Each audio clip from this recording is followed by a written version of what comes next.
Noong una, ang napansin lang ni Lila ay ang pagkawala ng susi. Hindi naman talaga ito nawala, lumipat lang ng pwesto, sabi ng kanyang ina, nang tanungin niya kinabukasan habang nagtitimpla siya ng kape sa lumang kusina na amoy pinagsamang bawang, mantika, at kahoy na ilang taon nang pinapawisan tuwing tag-ulan. Dati, ang maliit na susi na may kupas na pulang tali ay nakasabit sa pako sa likod ng pintuan, katabi ng rosaryong may isang butil na naputol na at itinabi lang sa ibabaw ng altar. Nang umagang iyon, wala na roon ang susi.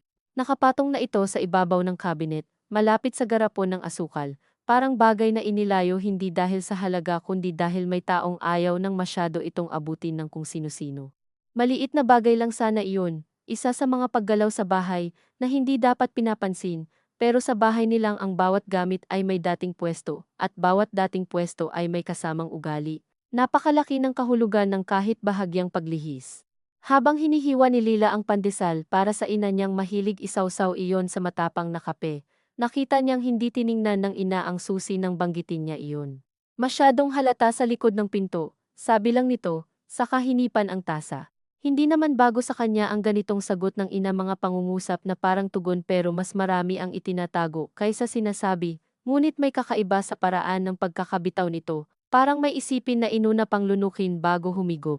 Umupo si Lila at hindi na nagsalita. Mula sa bintana ng kusina, tanaw ang bakuran na may punong bayabas, at ang bahay sa kabilang lote na matagal nang walang tao kundi si Tio Benny tuwing dumarating para tingnan ang bubong, ang poso, ang bakod, at kung ano-ano pang wari hindi naman masisira kahit hindi bisitahin. Ang dalawang bahay na iyon ang sa kanila, at ang lumang bahay sa kabilang lote ang matagal ng sentro ng hindi tuwirang pagkikiskisan sa pamilya, kahit wala pang umaamin na iyon nga ang dahilan. Wala pang namamatay, wala pang testamento, wala pang malinaw na hatian. Buhay pa ang mga magulang niya, bagaman mas mabagal nang maglakad ang ama, at mas mabilis nang mapagod ang ina, at dahil doon ay lalo yatang naging maselan ang lahat ng usapan tungkol sa lupa, sa titulo, sa kung sino ang tumira, sa kung sino ang nag-ayos ng bubong noong bumagyo, sa kung sino ang nagbigay ng pambili ng gamot, sa kung sino ang may karapatang magsabi ng sa amin ito, kahit wala pang papel na nagsasabing kanino man nga. Hindi gustong isipin ni Laila ang mga bagay na ganoon ng maaga. May asawa siyang si Danilo, may isang maliit na printing shop sa palengke, may upa sa pwesto, may utang sa supplier ng ink, may sariling buhay na palaging nasa binggit ng pagkakasya at hindi pagkakasya. Pero palagi ring may paraan ang bahay na ito para hilahin siya pabalik sa mga dating alalahanin. Lalong-lalo na kapag ang ama niyang si Mang Nestor ay umuubo sa sala, at ang kapatid niyang si Joel ay biglang dumarating na may dalang pagkain na hindi naman nila hiningi, magalang si Joel sa mga magulang.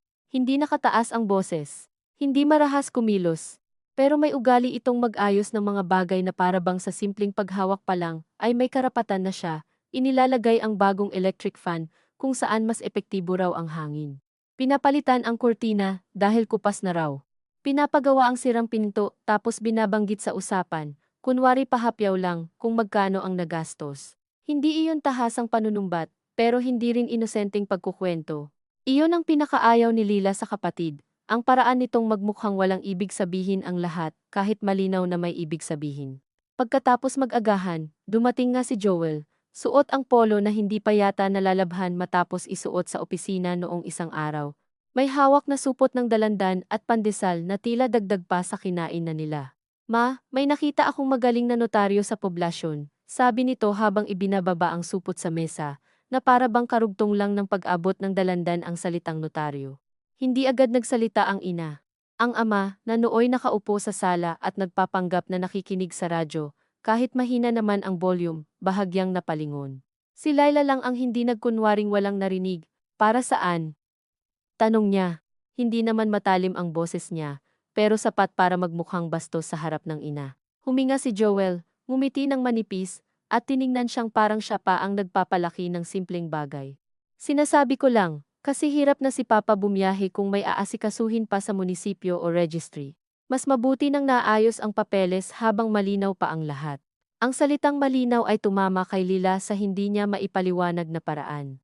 Para bang may ipinahiwatig na may mga bagay na posibleng lumabo kung patatagalin pa. At sino ang magpapalabo kundi silang magkakapatid? Hindi naman sila marami siya, si Joel, at ang bunso nilang si Maris na nasa Cavite, at bihirang umuwi maliban kung may okasyon o may sapat na dahilan para hindi makatakas. Pero kahit 3 lang sila, sapat na iyon para maging magulo ang isang lupang hindi naman kalakihan kung susukatin sa tunay na yaman. Ngunit mas malaki kaysa sa kayang kalimutan ng kahit sino sa kanila. Ano bang papeles? Tanong ng ina sa wakas, at sa tanong na iyon mas lalo pang luminaw kay Lila na may mga usapang hindi siya lubos na kasama. Sa kanya naalala ang susi. Ang lumang aparador sa kuwarto ng mga magulang.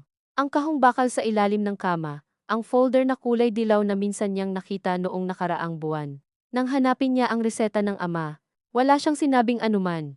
Nakaramdam lang siya ng isang maliit ngunit matalas na kahihiyan, hindi dahil wala siyang alam kundi dahil ngayon lang niya naisip na posibleng sadyang hindi siya pinaalam. Umuwi siya sa shop nang may mabigat na dibdib, at inis sa sarili dahil para siyang batang naiwan sa usapan ng matatanda. Sa jeep pa lang, naisip na niyang baka wala namang dapat ipag-alala. Natural lang namang ayusin ang mga papeles. Natural lang namang isipin ng kapatid niyang lalaki ang mga teknikal na bagay, dahil siya ang malapit, siya ang may sasakyan, siya ang sanay sa mga opisina. Natural din namang hindi agad siya kinokonsulta, dahil may sarili siyang pamilya at negosyo. Ilang beses niyang sinabi iyon sa sarili, hanggang sa dumating siya sa shop at binuksan ang rolling door nang hindi napapansin na mas malakas pala kaysa karaniwan ang hila niya, si Danilo, na noon ay nakaupo sa harap ng desktop at nag-aayos ng layout para sa tarpaulin ng isang birthday, tumingin sa kanya at hindi na nagtanong agad. Iyon ang isang bagay na nagustuhan niya rito, mula pa noon, marunong maghintay hanggang siya mismo ang magsalita. Ngunit sa araw na iyon, ang katahimikan ni Danilo ay parang salaming mas malinaw pang sumasalamin sa loob niya. May inaayos daw na papeles, sabi niya habang kinakalat sa mesa ang mga resibo na dapat ayusin. Natural lang naman, sagot nito. Wala namang mali sa sinabi ni Danilo. Sa katunayan, iyon ang mismong pangungusap na gusto niyang marinig mula sa ibang tao para mawala ang bigat sa dibdib niya. Pero imbis na guminhawa, lalo siyang nainis. Natural. Oo, natural. Lahat na lang natural. Hindi sumagot si Danilo, umikot lang ang upuan nito at sandaling minasdan siya, hindi mapanumbat, hindi rin maawain, takot ka bang hindi ka isama? Tanong nito maya-maya. Si Lila ang unang tumingin sa malayong sulok ng shop, sa kahon ng bond paper, sa plastic na nakasabit sa bentilador, sa kung saan man bukod sa mukha ng asawa, hindi niya gustong sagutin iyon dahil ayaw niyang magmukhang sakim. Mula pagkabata, may paraan ang kanilang pamilya na gawing maruming damdamin ang kahit simpleng pagnanais ng katarungan. Kapag nagsabi kang dapat pantay, para kang nagbibilang. Kapag nagtanong ka kung ano ang usapan, para kang may balak umagaw. Kapag nagpaalala ka ng ambag mo, para kang nanunumbat. Kaya natutunan nilang lahat ang mas ligtas na paraan, maghintay, magpakiramdaman, saka maghilahan sa ilalim ng mesa nang hindi hayagang inaangkin ang ginagawa. Hindi, sabi niya sa wakas, kahit alam niyang hindi totoo ang sagot. Ang totoo, takot siya hindi lang na hindi maisama. Takot siyang maisama ng huli, kapag may desisyong halos buo na at ang kailangan na lang ay pirma, pahintulot, o kahit simpleng tango mula sa kanya, para masabing nagkaisa ang magkakapatid.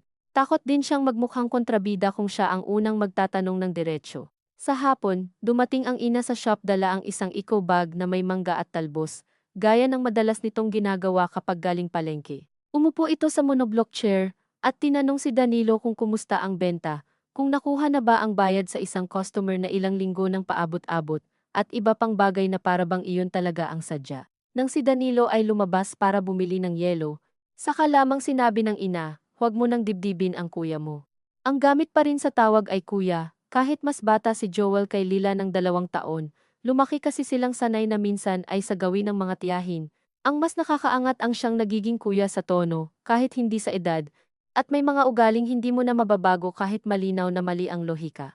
Hindi ko dinidibdib, sabi ni Lila, bahagyang ngumiti ang ina, iyong ngiting walang paniniwala, pero walang paghamak. Inaayos lang niya kung ano ang dapat ayusin, mahirap na. Ano nga ba talaga ang inaayos? Tanong ni Lila.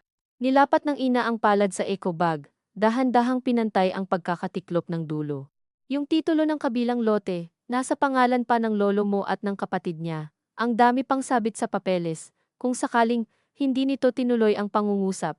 Sa ganitong pamilya, maraming pangungusap ang humihinto sa kung sakali. At lahat ng hindi sinasabi pagkatapos noon ay mas mabigat kaysa sa mismong salita, kung sakaling ano. Tanong niya. Kung sakaling kailanganing malinaw na kung kanino mapupunta balang araw. Napakagaan ng pagkakasabi ng ina sa balang araw, na para bang ang panahon ay isang malaking basong kayang itulak sa gitna ng mesa para hindi muna mapag-usapan ang laman. Bakit ngayon? Kasi may kausap si Joel na pwedeng tumulong. Tsaka hindi na rin naman bumabata ang papa mo. Buhay pa kayo, sabi ni Lila, at naramdaman niyang may pait sa boses niya na hindi niya nais iparinig. Napatingin ang ina sa labas ng shop, sa mga tricycle, sa dalawang batang bumibili ng school supplies, sa normal na galaw ng hapon na parang walang alam sa bigat ng usapang nagaganap sa loob. Kaya nga inaayos habang buhay pa, sabi nito. Hindi iyon boses ng taong nagmamadali, mas boses iyon ng taong napagod ng iwasan ang isang bagay at ngayon ay gusto na lang itong ayusin kahit ayaw pa ng loob niya.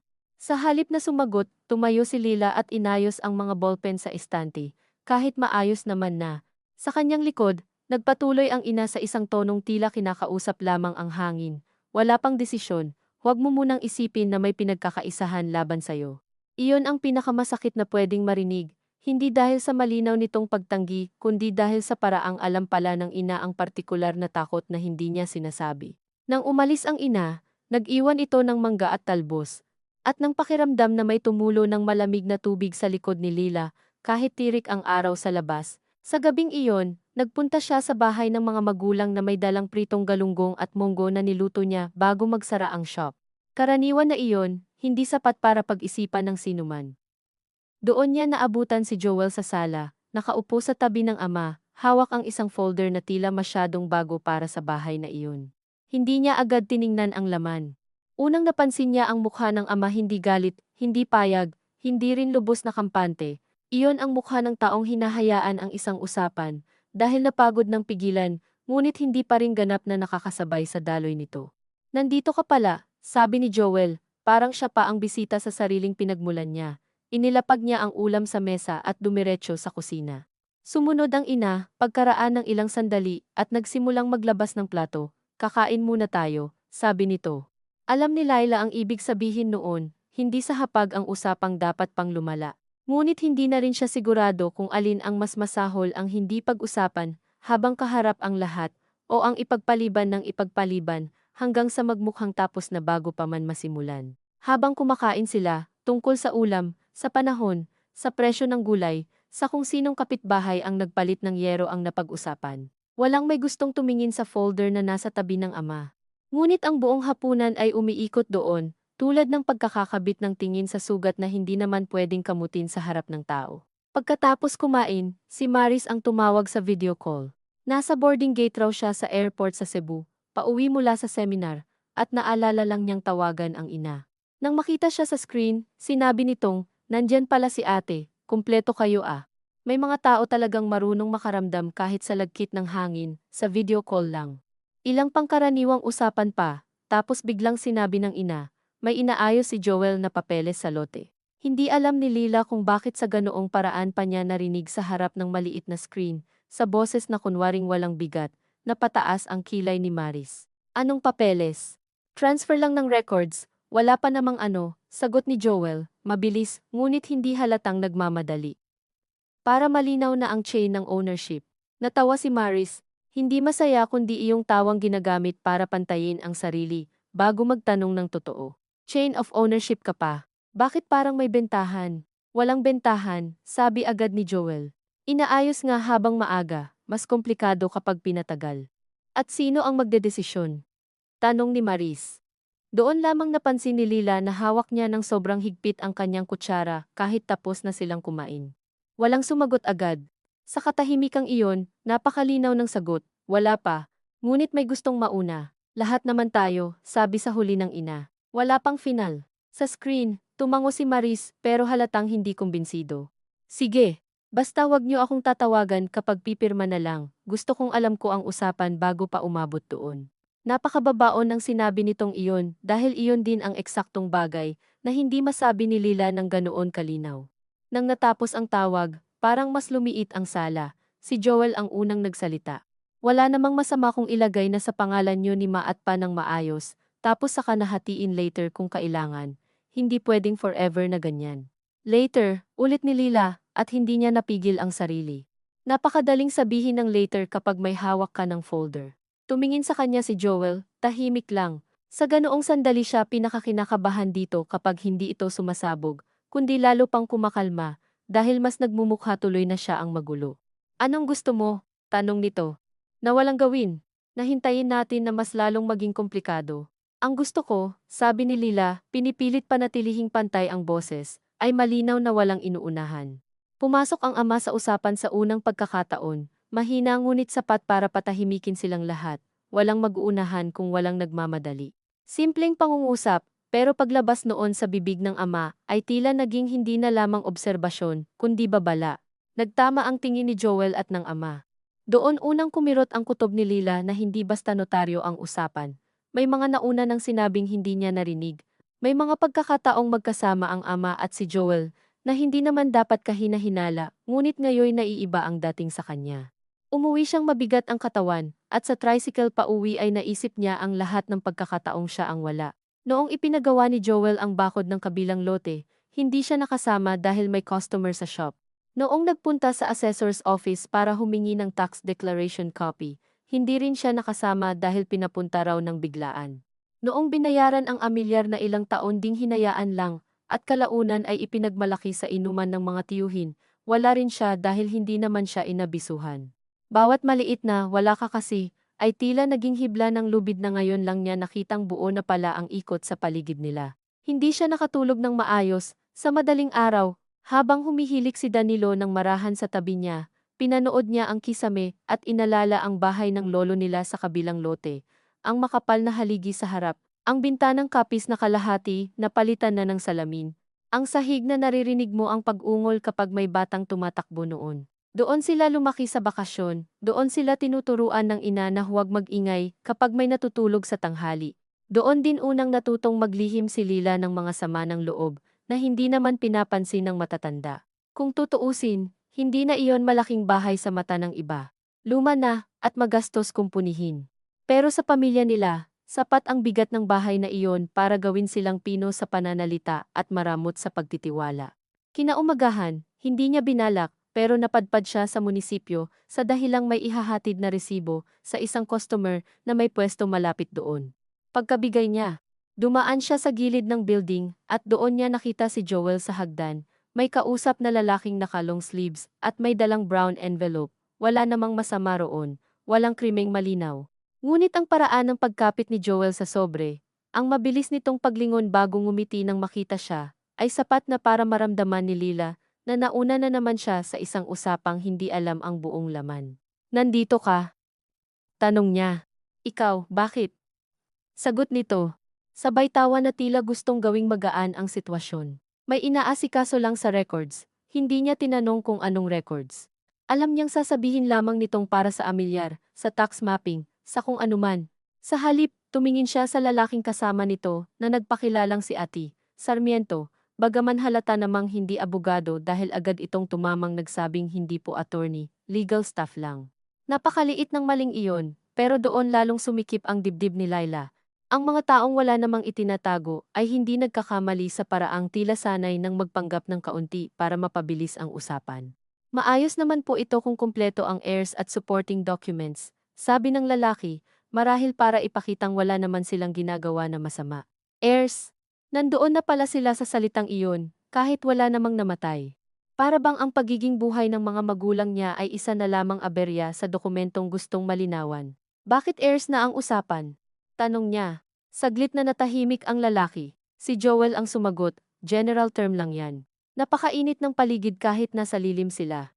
Naramdaman ni Lila ang pawis sa likod ng kanyang leeg, ang pagaspas ng papel sa brown envelope, ang malayong busina ng tricycle, lahat ng maliliit na tunog na lalong nagpapalinaw sa hiya niyang nararamdaman. Hindi siya sigurado kung dahil ba niloloko siya o dahil masyado siyang huli para umangal ng hindi magmumukhang desperada. Dapat kasama kami sa usapan bago ka pa humantong sa ganito, sabi niya, hindi mataas ang boses niya, pero tumigas ang mga salita sa pagitan nilang magkapatid. Kasama naman kayo, sabi ni Joel, kaya nga aayusin, para wala nang away later. Ang galing. Aayusin mo muna bago pa kami magtanong, tapos sasabihin mong para walang away. Huminga si Joel at pinigilan ang sarili, halatang may alaalang may ibang taong nakikinig. Hindi ko inagaw ang kahit ano. Hindi pa, sabi ni Laila. Hindi niya alam kung bakit iyon ang lumabas sa bibig niya. Marahil dahil iyon ang pinakatapat na anyo ng takot, hindi ang kasalukuyan kundi ang posibilidad na unti-unting ginagawa ng normal. Umuwi siyang nanginginig sa galit at kahihiyan. Si Danilo ang nagbukas ng shop sa kanya, hindi siya pinilit magkwento, ngunit nang sabihin niya ang nangyari, ang una nitong tanong ay hindi tungkol kay Joel kundi sa ama niya. May alam ba si papa mo? Siguro.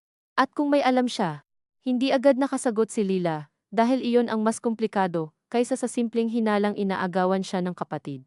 Paano kung hindi siya inaagawan? Paano kung ang ama mismo ang kusang lumalapit sa mas madaling anak, sa anak na may sasakyan, may oras sa opisina, may kakayahang tumindig sa harap ng legal staff at magmukhang marunong? Paano kung hindi siya nilalampasan dahil ayaw siyang isali kundi dahil matagal na siyang tingin sa sarili niyang pamilya ay may sariling buhay na? May kakaibang sakit sa posibilidad na hindi ka pinagkaisahan, na sa halip, dahan-dahan ka lang naisantabi, dahil natutunan ng lahat na magagawa naman ang mga bagay nang wala ka. Sa sumunod na 2 araw, hindi siya pumunta sa bahay ng mga magulang. Nagpadala siya ng pagkain sa pamangkin ng kapitbahay, pinakiusap na iabot sa ina. Nakachat niya si Maris ng mahaba sa gabi. Mula sa malayo, mas madali itong magsalita. Hindi ako kampi sa'yo dahil ate kita, sabi nito. Pero may mali talaga kapag isa lang ang kumikilos tapos lahat tayo aasahang sumang-ayon kapag kumpleto na. Baka naman ako lang ang praning. Pwede ring praning ka, sagot ni Maris, at napangiti siya sa kabila ng bigat. Pero kahit praning ka, hindi ibig sabihin mali na agad ang kutob mo. Napag-usapan nila ang mga lumang hinaing na matagal nang hindi binubuksan. Si Joel ang paborito sa gawaing lalaking kailangan sa bahay. Siya naman ang laging nasasabihan ng ikaw, kasi may asawa na. Si Maris ang bunso, na palaging pwedeng hindi sumipot at mapapatawad pa rin. Hindi nila sinabing ito ang ugat ng lahat, pero pareho nilang alam na sa mga usaping may lupa, lumalabas ang pinakamatandang hierarchy, kahit gaano pa kamoderno ang tono ng pamilya. Sa ikatlong araw, ang ama ang dumating sa shop, mag-isa, dala ang payong kahit maaraw, bihira itong mangyari. Karaniwan ay ang ina ang lumalakad, o si Joel ang nagsasakay sa kanya, kung may kailangang puntahan. Nang makita ni Lila ang ama sa labas, bigla siyang kinabahan na parang nahuling gumawa ng kasalanan, kahit wala naman. Umupo ang ama sa monoblock, tumanggi sa kape, at matagal munang tiningnan ang printer na sumisigaw, habang naglalabas ng resibo. Galit ka sa kapatid mo, sabi nito sa paraang hindi nagtatanong. Hindi ako galit, naiinis lang, magkaiba lang ng kaunti yan. Napabuntong hininga si Lila. Ang ama, kapag gusto, ay kayang bumigkas ng isang pangungusap na simple ngunit sapat para maubos ang depensa ng kausap. Bakit hindi ninyo ako sinasama sa umpisa? Tanong niya, hindi sumagot agad ang ama. Pinagmasdan muna nito ang trapal sa harap ng shop na bahagyang umiindayog. Kasi kapag sinisimulan pa lang, wala pang tiyak, ayokong pinag-aawayan nyo ang bagay na hindi pa nga sigurado. Pero ngayong may kinakausap na sa munisipyo, parang malayo na sa simula, tumango ang ama, na para bang tinatanggap ang punto niya nang hindi pa rin lubusang sumusuko. May gusto si Joel. Gusto niyang ilipat na sa pangalan naming mag-asawa ang malinis na bahagi ng records para hindi raw lalong kumalat ang sabit. Hindi ko pa sinasabi oo. Pero hindi mo rin sinasabing hindi. Ngumiti ng bahagya ang ama, hindi dahil natutuwa kundi dahil nahuli siya sa bagay na totoo. May mga bagay na hindi madaling hindihan. Hindi alam ni Lila kung maiinis siya o maaawa. Ang ama ay hindi kailanman naging matigas sa paraang tahasan. Ang lambot nito ang minsang ginagawang kabutihan ng mga tao, at minsan na may nagiging puwang para sa mas malalakas ang loob. Kung ililipat sa inyo, maingat niyang sabi, ano ang kasunod? Hindi doon nagtatapos yan. Napayuko ang ama. Hindi. Doon siya lalo kinabahan, dahil ang pinakamatapat na sagot ay yaong walang pagtatanggol sa sarili. May draft siyang gustong ipagawa, dagdag pa nito pagkalipas ng ilang segundo. Hindi naman bentahan, hindi deed of sale, parang authority para mas madali raw asikasuhin kung may susunod pang hakbang. Authority, susunod pang hakbang. Mga salitang hindi tuwirang pag-angkin, ngunit sapat para gumalaw ang lupa sa ilalim ng paa ng nakikinig. At saan papasok ang authority na iyon? Tanong niya. Tumingin ang ama sa kanya, at sa unang pagkakataon mula nang magsimula ang lahat, nakita ni Lila ang malinaw na pagod sa mga mata nito. Sa totoo lang, hindi ko na rin gusto ang bilis. Napakaliit ng ginhawang dala ng pag-amin na iyon, ngunit totoo. Hindi niya inaasahang marinig sa ama ang ganong uri ng pag-aatubili. Hindi siya biglang kumampante, Pero may isang bahagi ng galit niya na lumuwag dahil hindi pala lubusang kampi ang ama, sa kung sino mang pinakamabilis kumilelos bakit mo siya hinahayaang magmadali. Tanong niya, mas mahina na ngayon. Kasi kapag tumatanggi ako, parang sinasabi niyang wala akong tiwala sa kanya. At ang totoo, marami rin naman siyang nagawa sa bahay. Nahihiya akong sabihing tumigil ka kung alam kong siya ang gumagastos sa ilan sa hindi ko na kayang abutin. Natahimik si Lila. Iyon ang bahagi ng usapang matagal na niyang iniiwasan, dahil alam niyang doon pinakamaruming humahalo ang utang na loob sa karapatan. Totoo namang si Joel ang madalas gumastos. Totoo ring siya ang madalas naroroon. Ngunit gaano kalaking ambag ang kailangan bago magsimulang magmukhang makatarungan ang pagkapit sa bagay na hindi pa naman sayo, at gaano kaliit ang pagkukulang bago maramdaman mong wala ka ng moral na lakas magsalita. Nang umalis ang ama, hindi magaan ang pakiramdam ni Lila. Ngunit mas malinaw na ang bigat, hindi pala simpleng sabuatan. Mas masahol sa ilang paraan. Isa iyong mabagal na pagdulas ng mga hangganan dahil sa hiya, utang na loob, at sa pagnanais ng matatandang huwag ng magulo ang huling bahaging dapat sana'y tahimik. Gabi nang pumunta siya ulit sa bahay, wala roon si Joel. Ang ina ay nag-aayos ng mga pinaglutuan, at ang ama ay tahimik na nakaupo sa balkonahe. Hindi na niya pinagpaliban. Ma, sabi niya, kung may ipapapirma si Joel, ayokong malaman lang kapag nandyan na. Tumingin ang ina sa kanya, matagal, parang tinitimbang hindi ang sinabi kundi ang dami ng loob na kinailangan para sabihin iyon. Wala pang pinipirmahan, pero may darating. Hindi sumagot ang ina agad, kinuha nito ang tuwalya, pinunasan ang basang kamay, at saka umupo sa tapat niya. Meron siyang pinapadraft na SPA, sabi nito sa wakas. Special power. Para siya muna ang maglakad sa offices, hindi raw ibig sabihin may sa kanya na, parang may malamig na bakal na dumaan sa sikmura ni Laila. Ito na nga iyon, ang uri ng papel na sa unang tingin ay praktikal.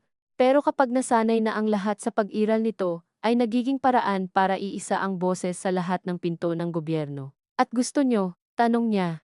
Ayoko ng masyadong maraming papel na hindi ko lubos na iintindihan, sabi ng ina, at sa unang pagkakataon ay halos marinig niya ang takot sa boses nito.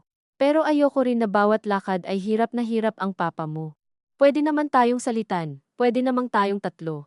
Napatingin ang ina sa kanya nang may kung anong halo ng lambot at pagod. Hindi lahat may oras. Gusto sanang sumagot ni Lila na gumagawa ng oras ang tao, para sa mga bagay na ayaw niyang maagaw, ngunit napigilan niya ang sarili dahil alam niyang ang puntong iyon ay babalik at babalik sa kanyang sariling konsensya. Ilang beses nga ba siyang hindi nakapunta dahil may trabaho? Ilang beses siyang hindi nagtanong dahil ayaw niyang mapasubo sa obligasyong baka hindi niya kayanin. Hindi niya gustong tanggapin, pero may katotohanan ding nakikinabang siya noon sa ideyang may kapatid na mas malapit at mas maaasahan sa mga lakad. Ang problema, ang ginhawang iyon pala, ay may kasamang unti-unting presyo. Hindi ako haharang sa pag-aayos, sabi niya sa dulo, pero ayokong maging normal na isa lang ang may hawak ng lahat. Hindi nagalit ang ina. Hindi rin nangakong papanigan siya. Tumango lang ito, yaong tipong tango na hindi kasunduan kundi pagkilalang narinig ka. Hindi iyon sapat, pero iyon lang muna ang kaya ng gabing iyon. Paglabas niya sa bahay, may ilaw sa kabilang lumang bahay, saglit siyang natigilan. Hindi naman madalas buksan ang ilaw doon sa gabi, maliban kung may tao. Tumawid siya sa damuhan at sumilip sa bintana. Naroon si Joel, nakatayo sa lumang mesa, kung saan dati inilalapag ng lolo nila ang dyaryo at salamin sa mata. May mga papeles sa harap nito, at kasama niya ang asawa nitong si Cora, na tahimik lang at may hawak na calculator. Hindi siya agad pumasok. Sa loob ng ilang segundo, pinanood lang niya ang eksenang iyon ang kapatid niyang nagkukwenta sa loob ng bahay, na hindi pa kaninuman, ang hipag niyang hindi naman lantarang nangingialam, ngunit naroon. Ang ilaw na ginawang mas maliit at mas pribado ang espasyong dati bukas sa buong angkan.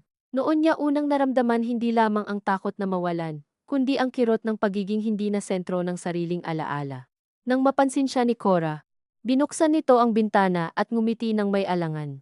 Ate, pasok ka, sabi nito. Pumasok si Lila hindi dahil gusto niya, kundi dahil mas nakakahiya ang manatiling nakasilip.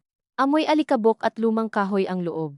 Ang mesa ay natabunan ng photocopy ng tax declarations, sedula, at ilang papel na hindi niya agad nabasa ang headings. May kinukumpara lang kaming area measurements, sabi ni Joel, agad-agad, na para bang nahuli ngunit gusto pa ring magmukhang walang mali. Bakit dito? Tanong ni Lila. Tahimik, muntik na siyang matawa sa tapat ng salitang iyon. Tahimik oo, Tahimik nga, dahil ang lumang bahay ay mainam na lugar para gumawa ng mga desisyong hindi pa handang marinig sa kabilang bahay. Umupo siya sa lumang bangko at hinayaang lumipas ang ilang segundo, hindi siya sigurado kung dapat ba siyang makipag-away o makinig. Sa huli, ang lumabas ay hindi alinman kundi isang pagod na pangungusap, huwag mo kaming unahan. Tumingin si Joel sa kanya, saka sa mga papel, saka muli sa kanya. Sa mukha nito ay walang garapal na kasamaan, at iyon marahil ang lalong nagpapabigat. Kung masama lang sana ito ng hayagan, mas madaling tutulan. Ngunit ang kapatid niya ay mukhang tao ring naniniwalang siya ang praktikal, siya ang kumikilos, siya ang nagsasalba sa pamilya mula sa mas malaking gusot. Hindi ko kayo inuunahan, sabi nito. May kailangang gumawa. At bakit ikaw lagi ang gumagawa? Kasi kapag naghihintay ako sa inyo, walang nangyayari. Hindi malakas ang boses ni Joel, ngunit iyon ang unang malinaw na sugat na inilabas nito. Na para bang ang kilos niya ay bunga ng kakulangan nilang lahat, hindi ng sariling ambisyon. Masakit man, may maliit na bahaging tumama iyon kay Lila dahil alam niyang may mga pagkakataong totoo iyon. Ngunit ang totoo ay hindi laging sapat para maging tama ang direksyon. Hindi porket mabagal kami, sabi niya, ikaw na ang pwedeng humawak sa lahat. Sumandal si Joel at napatingin sa kisame. Sa bahagi kung saan may maliit na tagas kapag malakas ang ulan. Hindi ko gustong hawakan ang lahat, gusto ko lang na may malinaw na proseso na ikaw ang gumawa. Dahil walang ibang gumawa. Sa sulok ng kanyang mata, nakita ni Lila si Cora na tahimik pa ring nagkukunwaring abala sa calculator. Ngunit halatang naiilang sa pagitan nilang magkapatid. Gusto niyang mainis sa presensya nito, sa ideyang may ibang taong saksi sa mga bagay na dapat sanay sa dugo lamang umiikot. Ngunit alam din niyang hindi patas iyon, asawa rin ito, at malamang matagal nang nakikinig sa bersyon ni Joel sa kanilang tahanan. Bawat pamilya ay may paraan ng pagtagas sa mga katuwang. Makinig ka, sabi ni Lila, pinipiling dahan-dahan kahit nanginginig na ang kamay niya sa kandungan. Kung papapirmahin mo si Nama at pa sa anumang authority, kasama kami ni Maris sa usapan, bago, hindi pagkatapos. Sa wakas ay tumingin si Joel ng diretso sa kanya. At may kung anong napagod din sa mukha nito. Sige, sabi nito. Masyadong mabilis. Masyadong madaling ibigay, lalong hindi nakapawi ng hinala. Talaga, oo, pero huwag niyo ring gawing drama ang bawat dokumento. Hindi lahat ng papel ay pagnanakaw. Hindi sumagot si Lila agad. Sa katahimikang iyon, narinig niya sa labas ang tahol ng aso ng kapitbahay, ang mahina ngunit malinaw na pagaspas ng dahon ng bayabas, at ang sariling tibok niya, na parang may gustong habulin ngunit hindi alam kung ano. Gusto niyang paniwalaan ang sige ni Joel. Gusto rin niyang sampalin ang gaan ng salitang iyon, na para bang sapat na ang pahintulot pagkatapos ng ilang araw na palihim na pag-aasikaso. Tumayo siya at pinagmasdan ang mesa. Nandoon ang isang draft na may nakalagay na pangalan ng ama, ina, at sa ibaba ay blankong espasyo para sa kinatawan. Hindi niya binasa ng buo. Sapat na ang makita ang anyo para maramdaman kung gaano kadaling ang isang pirasong papel ay maging tulay mula tumutulong lang tungo sa siya na ang bahala. Hindi ko ito hahayaang dumaan ng hindi malinaw, sabi niya, higit sa sarili kaysa sa kapatid. Tumango si Joel, pero hindi na nagsalita. Lumabas siya ng lumang bahay ng mas mabagal kaysa pagpasok, at pagdating sa bakuran, ay nakita niya ang ina sa may kusina, nakatayo sa bintana. Hindi naman halatang nakamasid, pero hindi rin maikakailang gising pa, at naghihintay. Saglit silang nagkatinginan mula sa dalawang bahay, sa pagitan ng damuhang matagal ng pinaghahatian ng hakbang, alaala, at tahimik na pagbibilang ng kung sino ang mas may karapatang magsabing dito siya nanggaling. Hindi kumaway ang ina. Hindi rin siya. Sa sandaling iyon, malinaw kay Lila na wala pang tunay na nangyayari, at may napakarami nang nangyari. Ang susi ay nailipat lang ng pwesto. Pero mula roon ay tila gumalaw na rin ang lahat ng dating sigurado ang tiwala, ang hiya, ang utang na loob, ang papel ng bawat anak sa bahay na hindi pa naman nawawala ngunit unti-unti nang inaangkin ng mga kamay na marunong magmukhang maingat.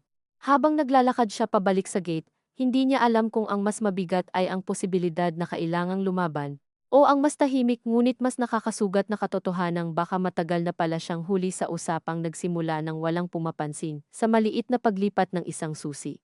Kinabukasan, hindi agad pumunta si Lila sa shop, hindi rin siya dumiretso sa bahay ng mga magulang. Naglakad muna siya sa gilid ng kalsada, kung saan may mga tindahang kakabukas pa lamang, mga upuang plastik na basa pa sa pinunas na hamog, at mga tricycle na hindi pa masyadong maingay ang makina. At sa loob ng ilang minutong iyon, ay sinubukan niyang ayusin sa isip ang nais niyang sabihin kapag humarap na siyang muli sa pamilya niya. Ngunit habang mas pinipili niyang ayusin ang mga salita, lalo lamang nagiging halata sa kanya kung gaano kalaki ang bahaging wala sa salita mismo. Hindi naman siya simpleng humihingi ng paliwanag, hindi rin siya simpleng nagtatanggol ng parte. May halong hiya roon dahil sa bawat puntong gusto niyang ipaglaban, may kasabay na alaala ng sarili niyang pagliban ng mga pagkakataong pinili niyang unahin ang shop kaysa sa mga lakad sa munisipyo. Ang tahimik na pag-asang may ibang sasalo sa mga abalang hindi niya kayang asikasuhin ng buo. Kapag iniisip niya si Joel, hindi niya maipinta ito bilang isang malinaw na kontrabida. Naroon ang pagnanais nitong maging sentro ng pag-aayos, oo, at may kayabangan sa paraan nitong gawin iyon na para bang likas lamang na sa kanya iikot ang proseso. Ngunit naroon din ang katotohanang siya nga ang mas malapit, siya nga ang mas may lakas makipag-usap sa mga opisina, siya nga ang ilang beses nang naglabas ng pera nang hindi agad naniningil kapalit. Ang mahirap sa mga ganitong sitwasyon ay hindi ka makakapit sa sarili mong galit ng buo kapag may bahagi ng kabilang panig na maaaring ipagtanggol. Hindi humihina ang sakit dahil lang may dahilan ang gumawa. Sa ilang paraan, lalo pa itong sumasakit. Nang makarating siya sa shop, nandoon na si Danilo at tapos nang buksan ang ilaw sa loob, hindi siya tinanong nito agad. Inayos lang nito ang gilid ng cutter, saka itinabi ang isang bunto ng resibo, sa paraang alam niyang pag-aalok ng katahimikang pwede niyang pasukin kung gusto niya. Pupunta ako sa bahay mamaya, sabi ni Lila habang ibinababa ang bag.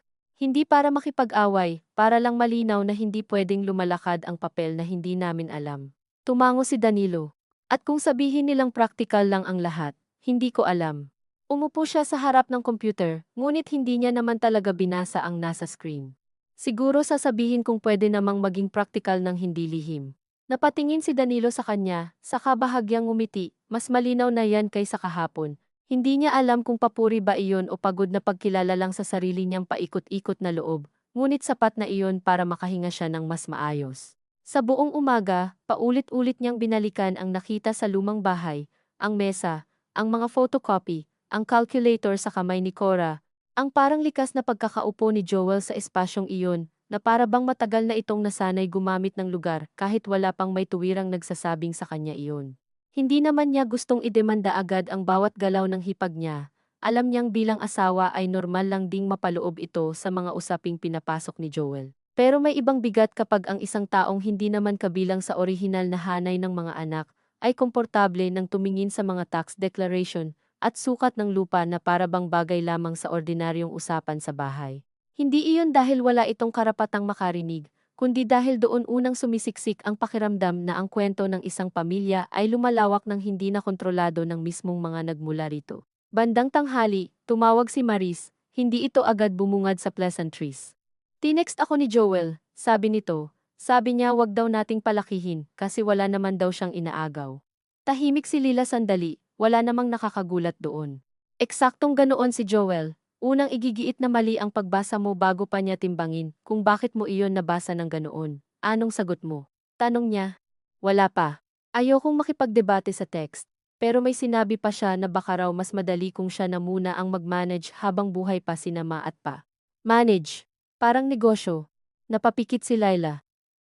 Ang mga salitang pipiliin ng tao ay hindi laging sapat na ebidensya, pero may paraan ang ilang salita para ilabas ang pinakailalim na pananaw.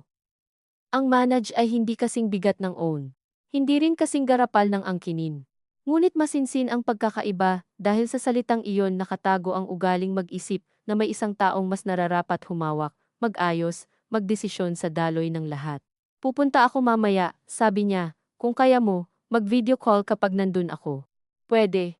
Pero ate, ingat ka sa tono. Alam ko. Hindi, ang ibig kong sabihin, dagdag ni Maris pagkaraan ng saglit, alam kong may dahilan kang mainis. Pero kapag lumabas na parang pera lang o parte ang iniisip natin, doon tayo papangit sa mata nila. Napangiti si Laila, mapait ngunit totoo. Kailan ba naging madaling magmukhang malinis sa usapang may lupa? Hindi nga, sagot ni Maris. Kaya nga kailangan mas malinaw tayo kaysa sa kanya. Nang matapos ang tawag, may naiwan sa dibdib ni Lila na kakaibang pagod. Gusto sana niyang sabihing hindi naman talaga bahagi ang hinahabol niya, ngunit hindi rin iyon ganap na totoo. Hindi pwedeng magkunwaring puro prinsipyo lang ang nasasaktan sa kanya.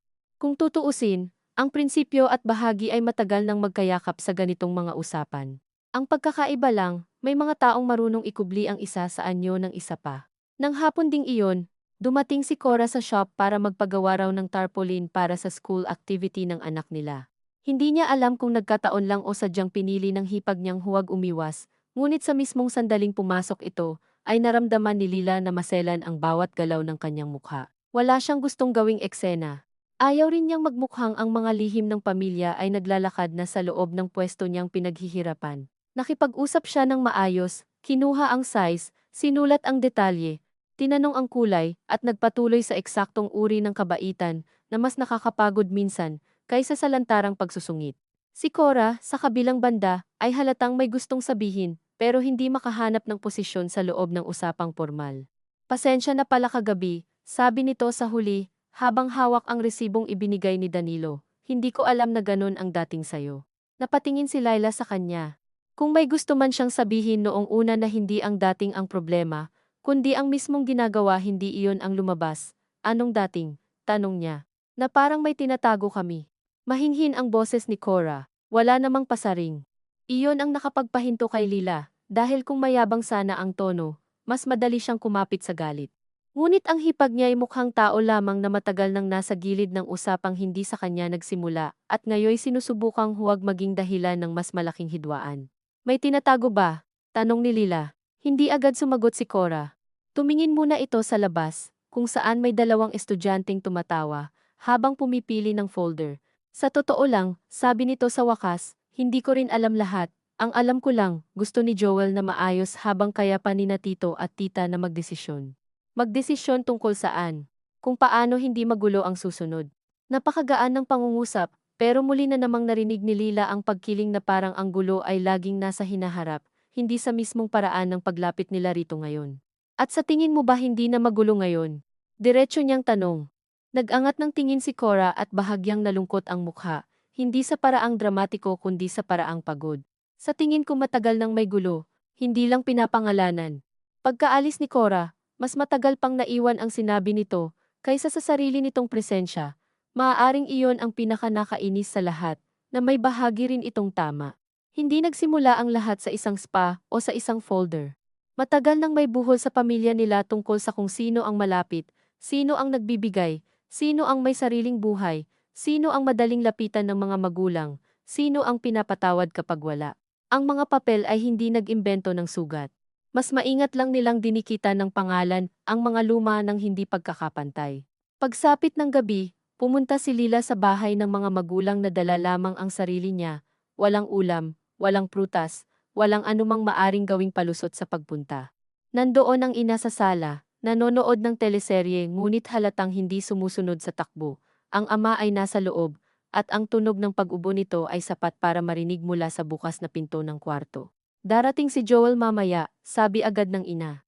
Na para bang gusto nitong paikliin ang daan, patungo sa hindi maiiwasang pag-uusap. Pinapunta ko. Tumango si Lila. Mabuti. Umupo siya sa gilid ng bangko, at sa unang pagkakataon sa mga nakaraang araw, ay wala siyang gustong paunang sabihin. Pagod na siyang mauna sa paglilinaw. Pagod na rin siyang hulaan ang mga bahaging hindi pa ilalapag ng lantaran. Nang dumating si Joel makalipas ang kalahating oras, may dala itong sobre ngunit hindi na nito inilapag agad sa mesa. Marahil natutunan na nito na kahit ang simpleng paglalagay ng papel sa gitna nila ay kaya ng magmukhang deklarasyon, umupo ito sa tapat ni Lila. Walang nagbukas ng TV, at ang katahimikang pumagitna sa apat nila ay hindi naman tahasang masama, ngunit may bigat na hindi pwedeng ipagkamali sa ordinaryong tahimik ng gabi. Sabihin na natin ng diretsyo, wika ng ina sa wakas, ayokong may nagkakatinginan na lang. Iyon marahil ang pinakamalapit na narinig ni Lila sa isang pag-amin, mula sa ina na hindi na talaga sapat ang pagluluto at pagpapaliban para mapanatili ang dating anyo ng tahanan. Si Joel ang unang huminga ng malalim. May draft na SPA, sabi nito, pero draft pa lang.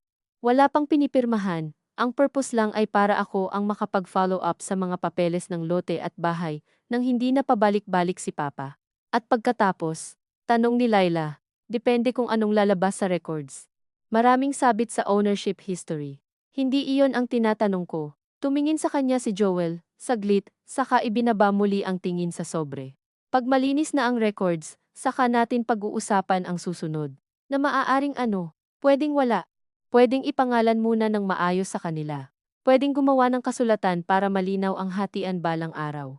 Nandoon na naman ang balang araw, isang salitang mahusay sumalo sa pananagutan, dahil wala naman itong tiyak na petsa. At bakit hindi tayo nagsisimula sa hatian ng usapan bago sa paggalaw ng papel? Tanong ni Lila. Kasi hindi ka nga available, biglang sabi ni Joel, hindi mataas ang boses ngunit mas mabilis kaysa sa mga nauna nitong sagot. Noong nagtanong ako kung sino pwedeng sumama sa assessor, may delivery ka. Noong nag-follow up sa amilyar, may deadline ka sa shop. Noong pinuntahan ko si Papa para ayusin yung old tax receipts, wala ka naman, hindi sumagot agad si Lila. Hindi dahil tinamaan siya sa paraang gusto nitong mapahiya siya, kundi dahil may bahagi ng sinabi nito na wala siyang matinong paraan para itanggi. Totoo yan? Sabi niya sa huli. Pero hindi ibig sabihin pwedeng ituloy mo nang ikaw lang ang may alam. May alam ka naman ngayon. Ngayon. Nang halos tapos ng may draft. Sa gilid ng paningin niya, nakita niyang napapikit ang ina. Ang ama naman ay lumabas ng kwarto, at dahan-dahang umupo sa tabi ng pinto, na parang hindi na nito gustong manatiling isang boses, na naririnig lamang mula sa loob. Hindi pa tapos, sabi nito, walang lakas ang boses, ngunit may bigat pa rin, at hindi ko pipirmahan kung hindi malinaw. Tumingin lahat sa ama. Bahagyang gumalaw ang mukha ni Joel, hindi galit ngunit may pagkabigla, na tila hindi nito inaasahang sa gabing iyon mismo manggagaling ang ganoong linyang walang paligoy. Papa, hindi naman alam ko kung para saan mo ginagawa, putol ng ama. At hindi ko sinasabing masama, pero kapag masyadong ikaw lang ang kumikilos, parang ikaw lang din ang may hawak ng direksyon. Walang sumagot agad. Sa maikling katahimikang iyon, naramdaman ni Lila ang kakaibang halo ng ginhawa at awa. Ginhawa, dahil sa unang pagkakataon ay hindi siya ang nag-iisang nagpapangalan sa hindi balanseng daloy. Awa, dahil nakita niya sa mukha ni Joel ang sugat ng taong pakiramdam niya'y siya ang gumagawa ng mahirap na trabaho, pero siya pa ang unang napagdududahan. E sino ba ang gagalaw? Tanong ni Joel, ngayon ay mas tahimik na kaysa depensibo. Kung hihintayin natin na sabay-sabay, wala ring mangyayari. Hindi naman hinihinging sabay-sabay, sabi ni Laila. Ang hinihingi lang, hindi kami spectator. Ang dali mong sabihin kasi, wala ka sa pagod, at ang dali mo ring sabihin ikaw lang ang napapagod. Doon muling sumikip ang hangin sa sala, hindi sila nagsisigawan, walang tumatayo, walang umiiyak. Ngunit sa ilang pamilya, ang pinakamasakit ay hindi ang lakas ng boses, kundi ang paraan ng pagdikit ng magkakatotohanang ayaw magsama sa isang mesa. Umayos ng upo ang ina. Ganito, sabi nito. Kung kailangan talagang may maglakad, hindi pwedeng si Joel lang ang may hawak ng authority, ayoko. Tumingin si Joel sa ina, paano naman? Pwedeng specific lang, sagot ng ina, dahan-dahan. Pwedeng para humingi ng certified copies o mag-follow up sa records. Hindi open-ended, at dapat alam ninyong tatlo bawat hakbang. Hindi agad nagsalita si Lila, hindi ito ang ganap na gusto niya, mas gusto sana niyang wala ng spa sa puntong iyon. Ngunit alam din niyang ang pagsasabing wala dapat gumalaw ay hindi rin patas sa sitwasyong maraming ang kailangang linawin. At walang pipirma ng hindi nababasa ni Maris, dagdag niya. Oo, sabi ng ama, at hindi lang binabasa. Naiintindihan. Napatingin si Joel sa sobre, saka muling ibinalik ang tingin sa ama. Pwede, sabi nito sa huli. Ngunit wala ang dati nitong kumpiyansa sa pagkakasabi. Pwede kong iparevis, marahil iyon ang unang malaking pag-atras nito. Ngunit hindi nagdala ng tagumpay ang sandaling iyon kay Laila. Sa halip, may mas tahimik na pakiramdam siyang lumitaw, na kung umabot na sila sa puntong kailangang bawasan ang saklaw ng authority, para lang mapanatag ang lahat, malinaw na matagal nang may bagay sa paraan ng pagkilos ni Joel, na hindi nito lubusang nakikitang mabigat sa iba. Pagkatapos ng usapang iyon, hindi agad gumaan ang paligid. Ang ina ay tumayo para kumuha ng tubig, na para bang matapos lamang bigkasin ang mga praktikal na resolusyon. Kailangan na nitong hawakan ang kahit anong ordinaryong gawain para hindi tuluyang magmukhang napakalaki ng lahat. Si Joel ay nanatiling hawak ang sobre, ngunit hindi na ito binuksan. Si Lila na may nakaupo pa rin, nakatingin sa sahig na ilang beses ng kinutkutan noong bata pa sila ni Maris, habang pinapagalitan sa pagtakbo sa loob ng bahay. Naisip niya, na may halo ng hiya at kabigatan, na kahit nagkaroon sila ng malinaw na hangganan para sa susunod na hakbang, hindi pa rin nababawi ang pakiramdam na may panahon na hindi siya kasama. May mga paunang kilos, mga usapang pininong walang witness, mga sandaling sa iba napunta ang sentro ng pagdedesisyon. Ang pagkawala ng kontrol ay hindi agad na ibabalik dahil lamang nagkaroon ng meeting sa sala.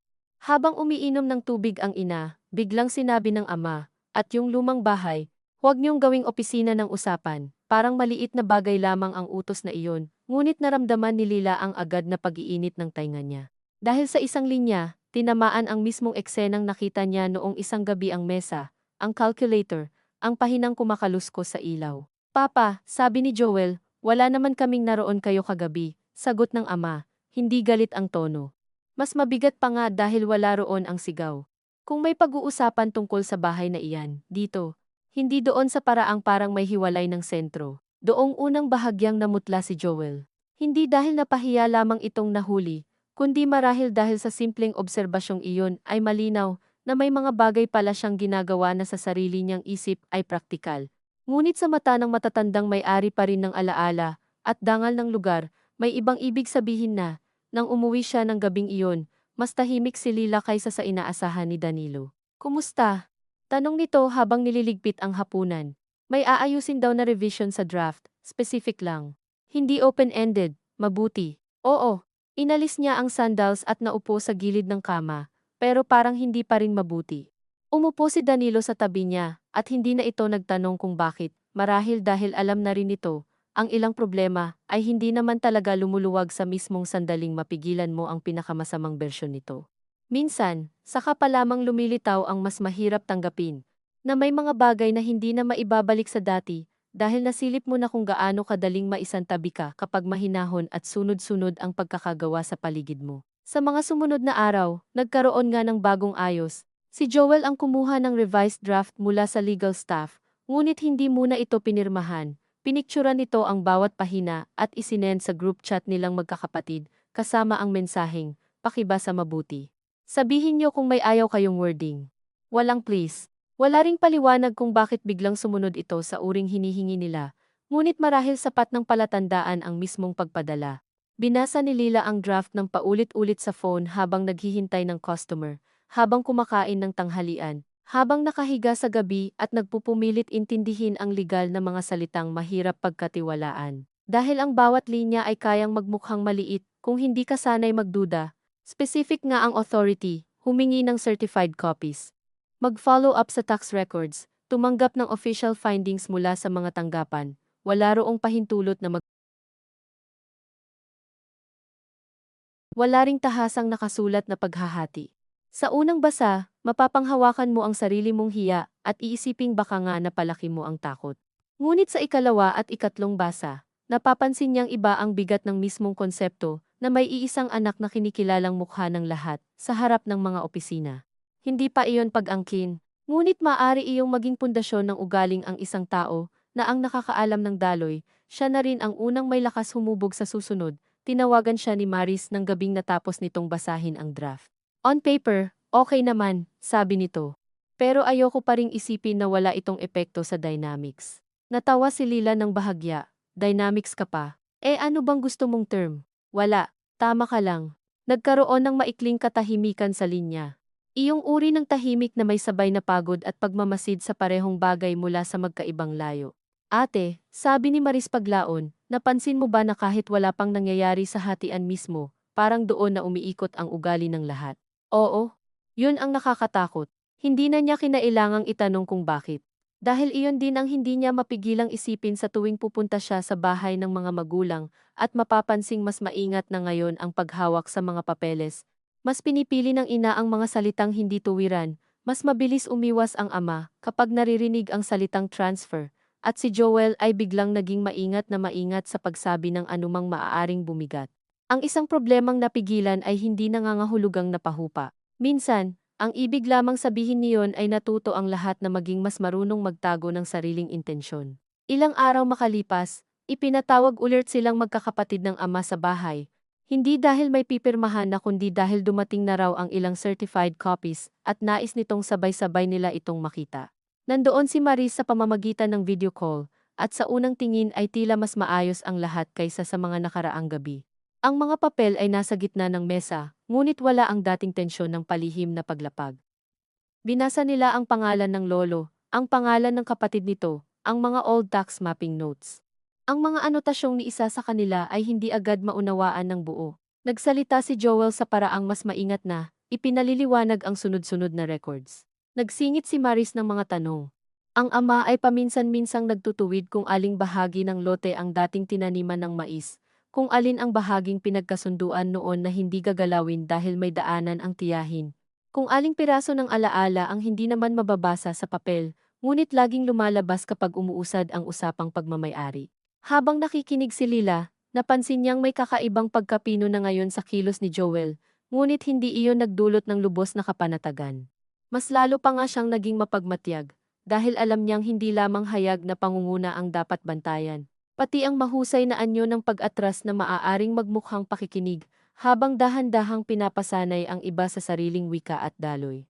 Ngunit may sandali rin noong gabing iyon na hindi niya inasahan, nang magtalo sila ng kaunti tungkol sa isang lumang sukat na hindi tumutugma sa aktuwal na bakod ngayon. Biglang sinabi ng ama, "Huwag niyong unahan ang isip niyo sa titulo.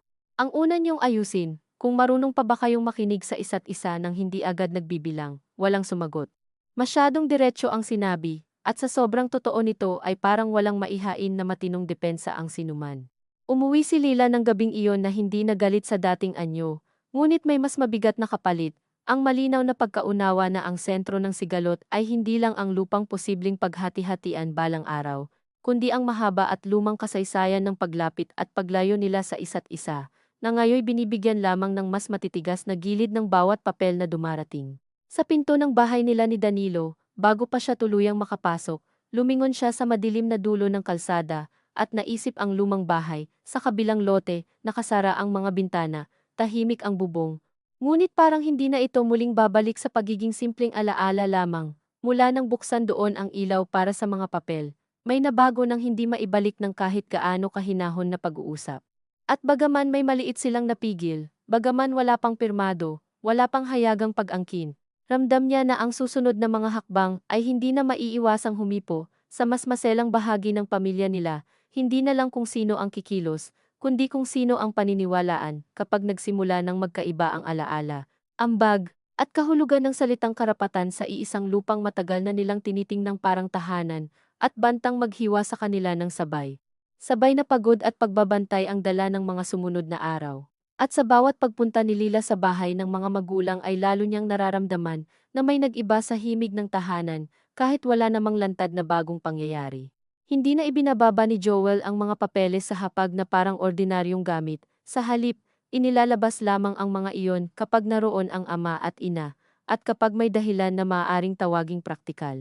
Hindi na rin ito basta pumupunta sa lumang bahay sa kabilang lote ng gabi, nang hindi alam ng iba.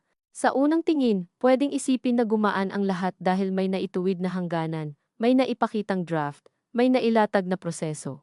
Ngunit sa ilalim ng kaunting kaayusang iyon ay lalo yatang naging marunong ang bawat isa sa kanila sa pagtatago ng tunay na bigat ng loob kapag naroroon si Lila sa sala at nagkakape ang ina sa umaga. Naririnig niya ang mga pangungusap na bahagya ng binabago ang direksyon bago pa man tumama sa sensitibong paksa. Kapag darating si Joel, may panandaliang pag-aayos ng likod ang ama, parang sinasanay ang sarili sa uri ng pakikinig na hindi agad sasang-ayon at hindi rin agad kukontra. Si Maris na may mas madalas na sa group chat kaysa sa tawag. At ang bawat na check ko na, o pakisend ulit ang second page, ay may kasamang lamig ng taong gustong manatiling kasama, ngunit alam na hindi siya ang unang makakakita sa aktwal na paggalaw sa mesa. Minsan naisip ni Lila na ito marahil ang mas masikip na bersyon ng gulo, hindi iyong umiiyak ang mga tao o nagbabantaan, kundi iyong lahat ay gumagapang ng maingat sa iisang sahig na alam nilang madulas. Kaya bawat yapak ay mukhang kontrolado, ngunit wala ni isa sa kanila ang talagang kampante. Isang hapon, dumating ang mensahe ni Joel sa group chat na nakuha na raw ang certified copies at may discrepancy sa lumang sukat na kailangang tingnan sa actual boundary. Wala naman dapat ikagulat doon, ilang beses na nilang narinig na may hindi nagtutugma sa papel at sa bakod. Ngunit nang idagdag nitong, kailangan siguro nating puntahan ng sabay para wala ng duda, may kung anong kumirot sa loob ni Lila. Ang nating puntahan ay tama sa ibabaw, pero narinig niya roon ang bahagyang tono ng taong sanay nang siya ang nag-aayos at ngayon nagbibigay na lang ng pagkakataon sa iba na tumayo sa tabi niya. Naiinis siya sa sarili sa tuwing napupunan niya ang maliliit na bagay sa pananalita ng kapatid, dahil alam niyang, sa ganitong estado, lahat ng kilos nito ay maaari na niyang lagyan ng masamang kulay kung gugustuhin niya. Ngunit hindi rin niya kayang hindi mapansin. Sumagot si Maris na sasama siya kung matapat sa weekend ang schedule dahil makakauwi raw siya. Napatitig si Laila sa screen ng matagal bago nag-type ng sige. Hindi niya alam kung gusto niya bang kumpleto silang magkakapatid doon para luminaw ang lahat, o mas gusto niyang manatiling malayo si Maris para hindi masyadong halata kung gaano nakabigat ang pagdadalawang isip sa pamilya nila. Nang sumapit ang Sabado, dumating si Maris ng maaga. May maliit na overnight bag at pagod sa mukha mula sa biyahe, pero gaya ng dati ay mas matalas ang isip nito kapag may kailangang tingnan ng diretsyo. Hindi na sila nagkamustahan ng mahaba. Kumain lang sila ng lugaw na niluto ng ina, at sa pagitan ng paghigop sa sabaw at pagpitas ng kalamansi ay naroon ang pakiramdam na lahat ay naghihintay sa parehong bagay ngunit walang gustong maunang magpabigat ng umaga. Pagsikat pa lamang ng araw nang tumawid silang magkakapamilya sa kabilang lote. Hindi naman ito malayo, ilang hakbang lamang mula sa kanilang bahay, subalit sa umagang iyon ay wari bang mas malawak ang pagitan kaysa dati. Ang lumang bahay ay nanatiling tahimik, ang kapis at salaming bintana ay sumasalo ng manipis na liwanag, at ang bakod na ilang beses nang napag-usapan ay mukhang ordinaryong bakod lamang, hanggang sa mailapit ang tingin dito ng mga taong naghahanap ng basehan sa papel. Si Joel ang may dalang folder. Si Maris ang unang nagsuot ng tsinelas ng maayos at lumapit sa gilid ng lote na may damong mas mahaba kaysa sa kabilang panig. Si Laila na may tumigil sandali sa may punong bayabas at binalikan sa isip ang mga bakasyong walang kinalaman sa measurements.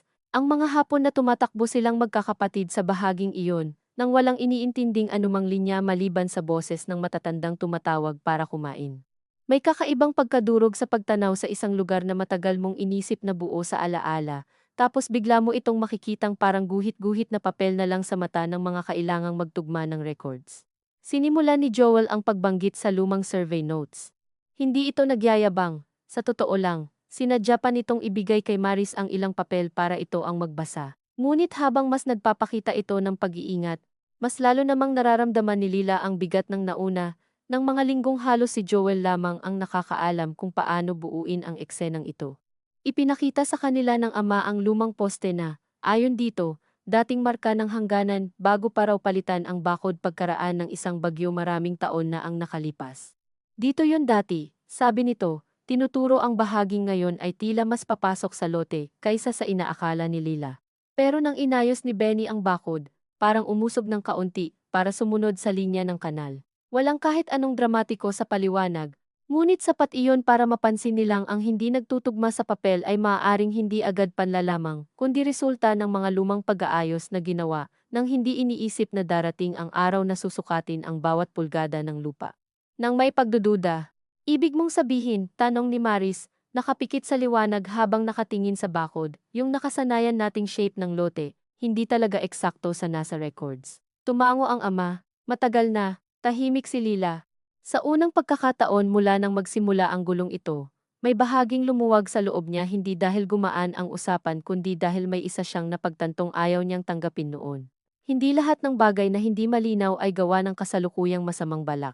May mga gusot na minana lang ng dahan-dahan, pinabayaang manatili dahil mas madaling mabuhay nang hindi sinusukat ang lahat. Ngunit halos kasabay ng pagluwag na iyon ay may bagong sikip ding pumasok, dahil kung totoo ngang matagal nang malabo ang hangganan. Lalong magiging mahalaga kung sinong boses ang pinaniniwalaan habang inaayos ito. At sa ganoong pagkakataon, hindi sapat na sabihing wala pang umaangkin, sapat nang may isang taong mas kabisado ang papel at daloy para siya ang maging likas na sentro ng interpretasyon. Habang umiikot sila sa gilid ng bakod at sinusubukang itugma ang lumang sukat sa kasalukuyang anyo, nagsimulang magsalita ang ina tungkol sa mga panahong ang isa raw bahagi ng lupa ay hinayaang gawing daanan ng kapatid ng lolo ni Lila, at kung paanong pagkatapos niyon ay wala nang bumalik para ituwid sa dokumento. Napansin ni Lila na tuwing nagkukwento ang ina ng mga ganitong detalye, bahagyang humihina ang boses nito kapag napupunta na sa puntong may naisantabing karapatan, dahil lang sa hiya o pag-iwas sa gulo.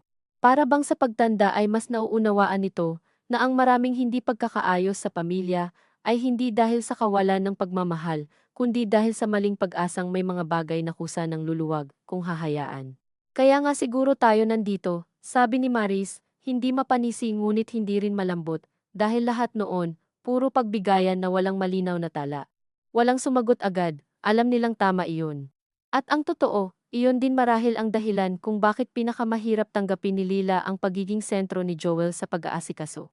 Natatakot siyang ang lahat ng dati nilang hindi pinangalanan ay mauwi na naman sa panibagong uri ng pagbigayan, pero sa pagkakataong ito ay nakasulat na sa papel ang magiging direksyon ng pag-anod. Nang matapos ang unang ikot sa boundary, bumalik sila sa loob ng lumang bahay para maupo at ihambing ang napagmasdan sa records. Doon, sa parehong lumang mesa, mas ramdam ni Lila ang kakaibang pagbabago ng espasyo. Hindi na ito simpleng lugar ng alaala. Hindi pa rin naman ito opisina, gaya ng banta ng ama. Ngunit ang mesa ay hindi na inosente sa mata niya. Sa ibabaw nito, bawat folder ay tila may dalang bagong gamit para sa lumang kahoy.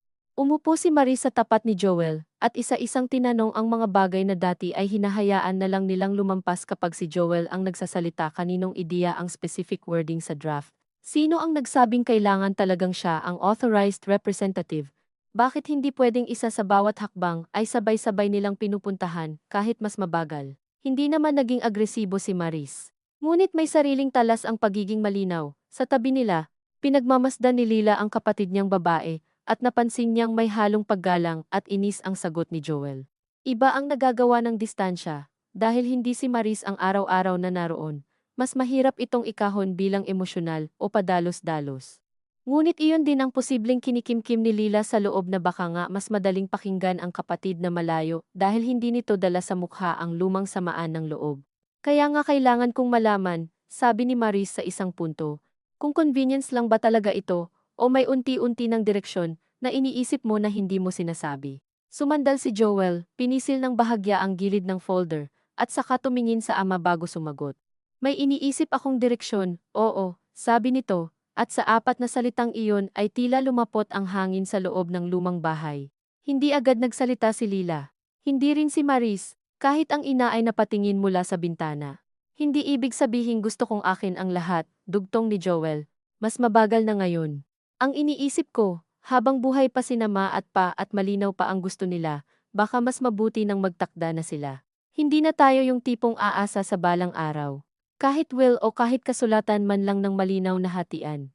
Ang unang pumasok sa isip ni Lila ay hindi pagtutol kundi pagod. Pagod sa katotohanang naroon na nga sila sa puntong ito, sa mismong bagay na sinusubukan nilang huwag banggitin ng diretsyo sa mga nakaraang linggo. Hindi testamento ang salitang ginamit ni Joel, hindi rin pamana agad, ngunit sapat na iyon para ang lahat ng mas marahang pag-iingat ay biglang magmukhang hagdan lamang patungo rito. At kailan mo balak sabihin? Tanong ni Maris. Ngayon ko nga sinasabi. Dahil nahihirapan ka ng hindi sabihin, o dahil nakita mong hindi na pwedeng hindi namin alam. Sa sandaling iyon, naramdaman ni Lila ang kakaibang tugon ng katawan niya. Hindi galit ang unang umangat kundi isang mapait na pag-amin sa sarili na kahit siya, kung hindi dahil sa pagkakadiskubre niya sa ilaw sa lumang bahay, at sa paulit-ulit na pagtatama nila sa saklaw ng authority, marahil ay hahayaang umabot ang usapan dito ng huli na. Hindi siya malinis sa kwentong ito. Hindi niya gustong aminin, pero may mga sandali ring gusto niyang may ibang maunang umayos ng maduming bahagi ng pamilya para pagdating sa pirmahan. Saka na lamang siya mag-iisip kung tututol ba o hindi. Ang pinagkaiba lang, si Joel ang may lakas gawin ng tuloy-tuloy ang bahaging iyon. May gusto ba kayo ni Cora sa lumang bahay? Tanong ni Lila bago pa niya lubusang maisaayos sa isip kung tama bang itanong iyon. Hindi niya gustong tunog paratang, pero may paraan ang ilang tanong para magdala ng sugat kahit gaano pa kahinahon. Tumingin si Joel sa kanya ng matagal. Gusto kong malinaw kung sino ang may pananagutan sa alin, sagot nito. At oo, kung tatanungin mo, gusto ko ang lumang bahay. Hindi dahil gusto kong agawin, kundi dahil ako rin naman ang halos nag-aasikaso kapag may kailangang ipaayos doon. Walang umangal agad. Ang masakit sa sagot nito ay hindi ang pag-amin na gusto nito ang bahay, kundi ang paraan nitong iugnay agad ang pagnanais sa pag-aasikaso. Na para bang ang paulit-ulit na paglalapit ng sarili sa isang lugar, ay kusa ng lumilikha ng mas malalim na karapatan. At kung gusto rin namin, mahina ngunit tuwid na tanong ni Lila, di pag-usapan, kailan? Kapag handa na si Nama at Pa, doon sumingit ang ama, hindi malakas, ngunit sapat para pigilin ang anumang susunod na mas matigas na sagot. Hindi ko gusto ang tono na parang may pwestuhan na, lumingon ang lahat sa kanya. Umupo ang ama ng mas tuwid kaysa sa inaasahan ni Lila, na para bang may puwersang galing sa mismong bigat ng sandaling iyon. Kung darating man tayo sa malinaw na pagtatakda, sabi nito, ayokong manggaling sa pagod naming mag-asawa o sa bilis ng isa sa inyo, gusto kong manggaling sa pag-unawa ninyong hindi ito premyo. Ang salitang premyo ay nanatili sa pagitan nilang lahat. Marahil iyon ang pinakatumpak at pinakamasakit na salitang narinig ni Laila mula sa ama tungkol sa lupa. Dahil sa isang banda, alam niyang tama ito, ang bahay at lote ay hindi medalya para sa pinakamasipag o pinakamalapit o pinakamadalas gumastos. Ngunit sa kabilang banda, hindi rin naman maikakaila na sa mga pamilya nilang walang malalaking yaman, kundi ilang parsela ng lupang pinaghirapan ng naunang henerasyon, madaling dumikit sa isip ang ideyang dapat may katumbas ang pag-aalaga, pagod, at presensya. Doon mismo nagsisimulang sumama ang loob ng lahat, kahit wala pang umaamin. Hindi ko ginagawa itong premyo, sabi ni Joel, at sa pagkakataong iyon ay mas mababa ang boses nito, halos pagod na. Pero hindi rin tama na kunwari pare-pareho ang ambag natin. Tumama ang linya sa tinatagong kahihiyan ni Lila ng eksaktong paraan na gusto niya sanang iwasan. Naramdaman niya ang paghigpit ng mga daliri niya sa gilid ng bangko.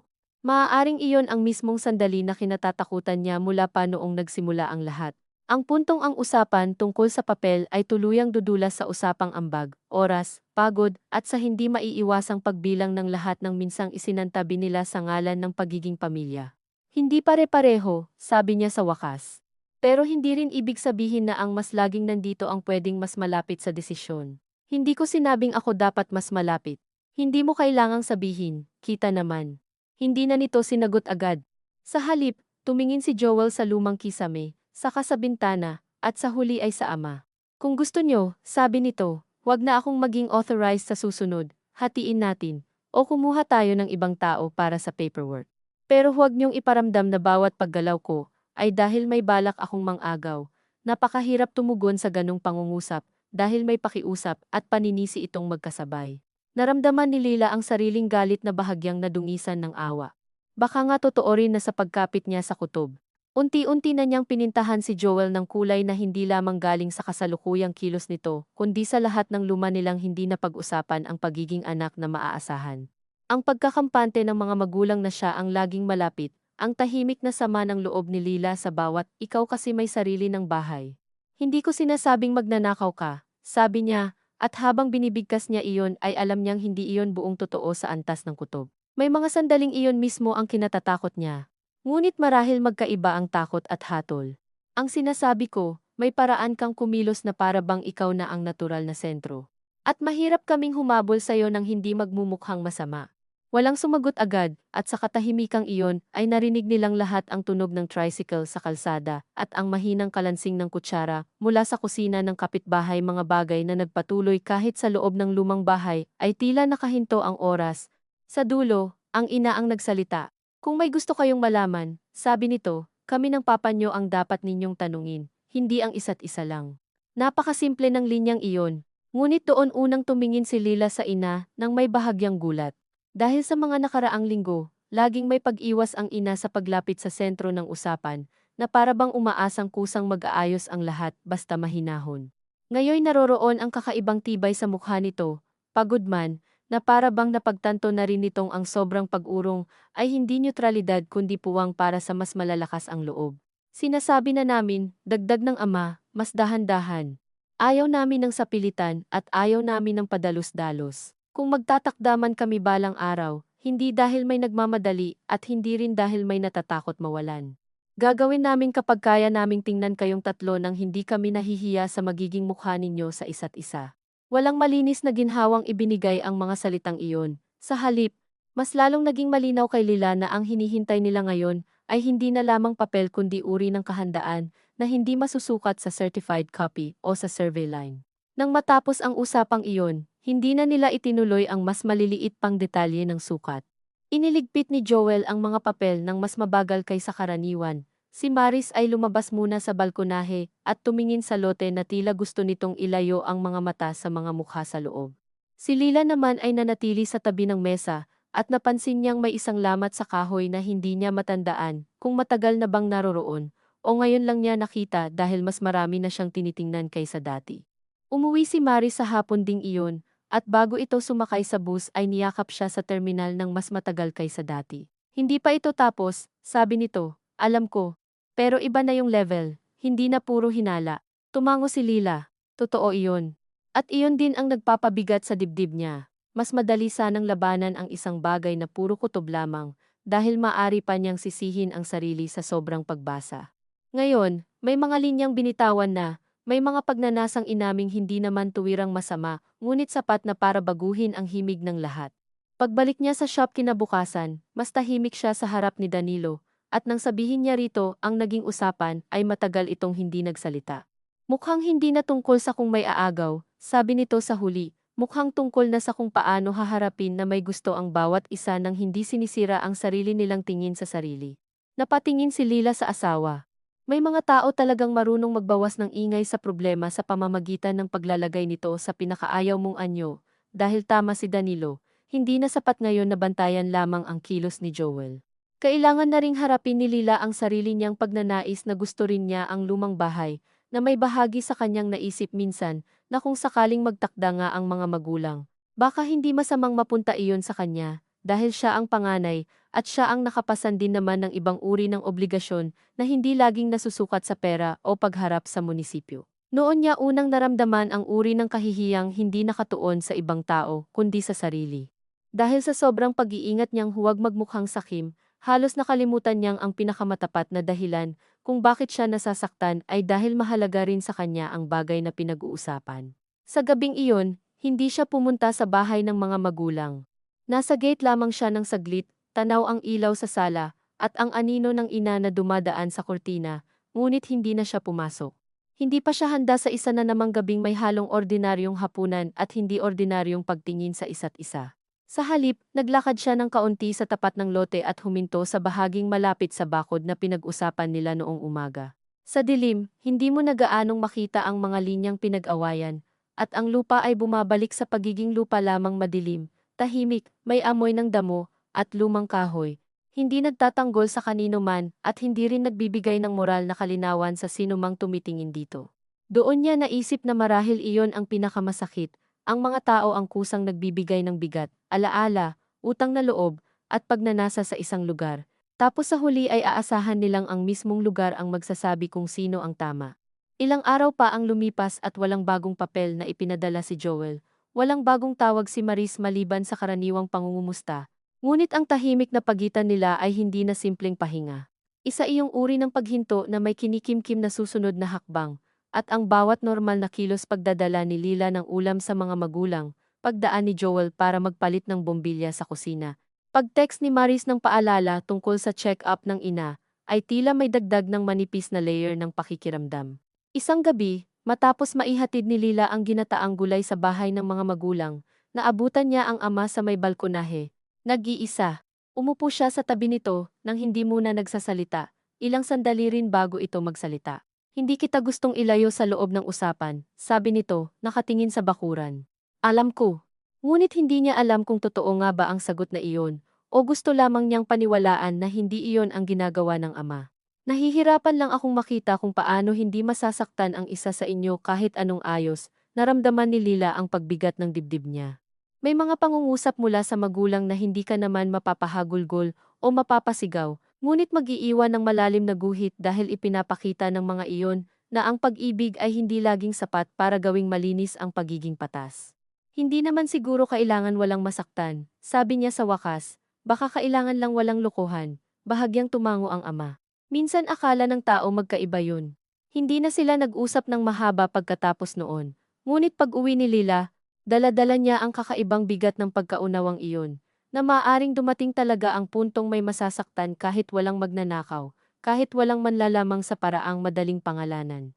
At marahil ang totoong tensyon ng mga susunod na araw ay hindi na lamang kung anong papel ang pipirmahan, kundi kung paano nila kikilalanin ang pinsalang dulot ng mga lehitimong pagnanais na magkakasabay na totoo sa iisang pamilya.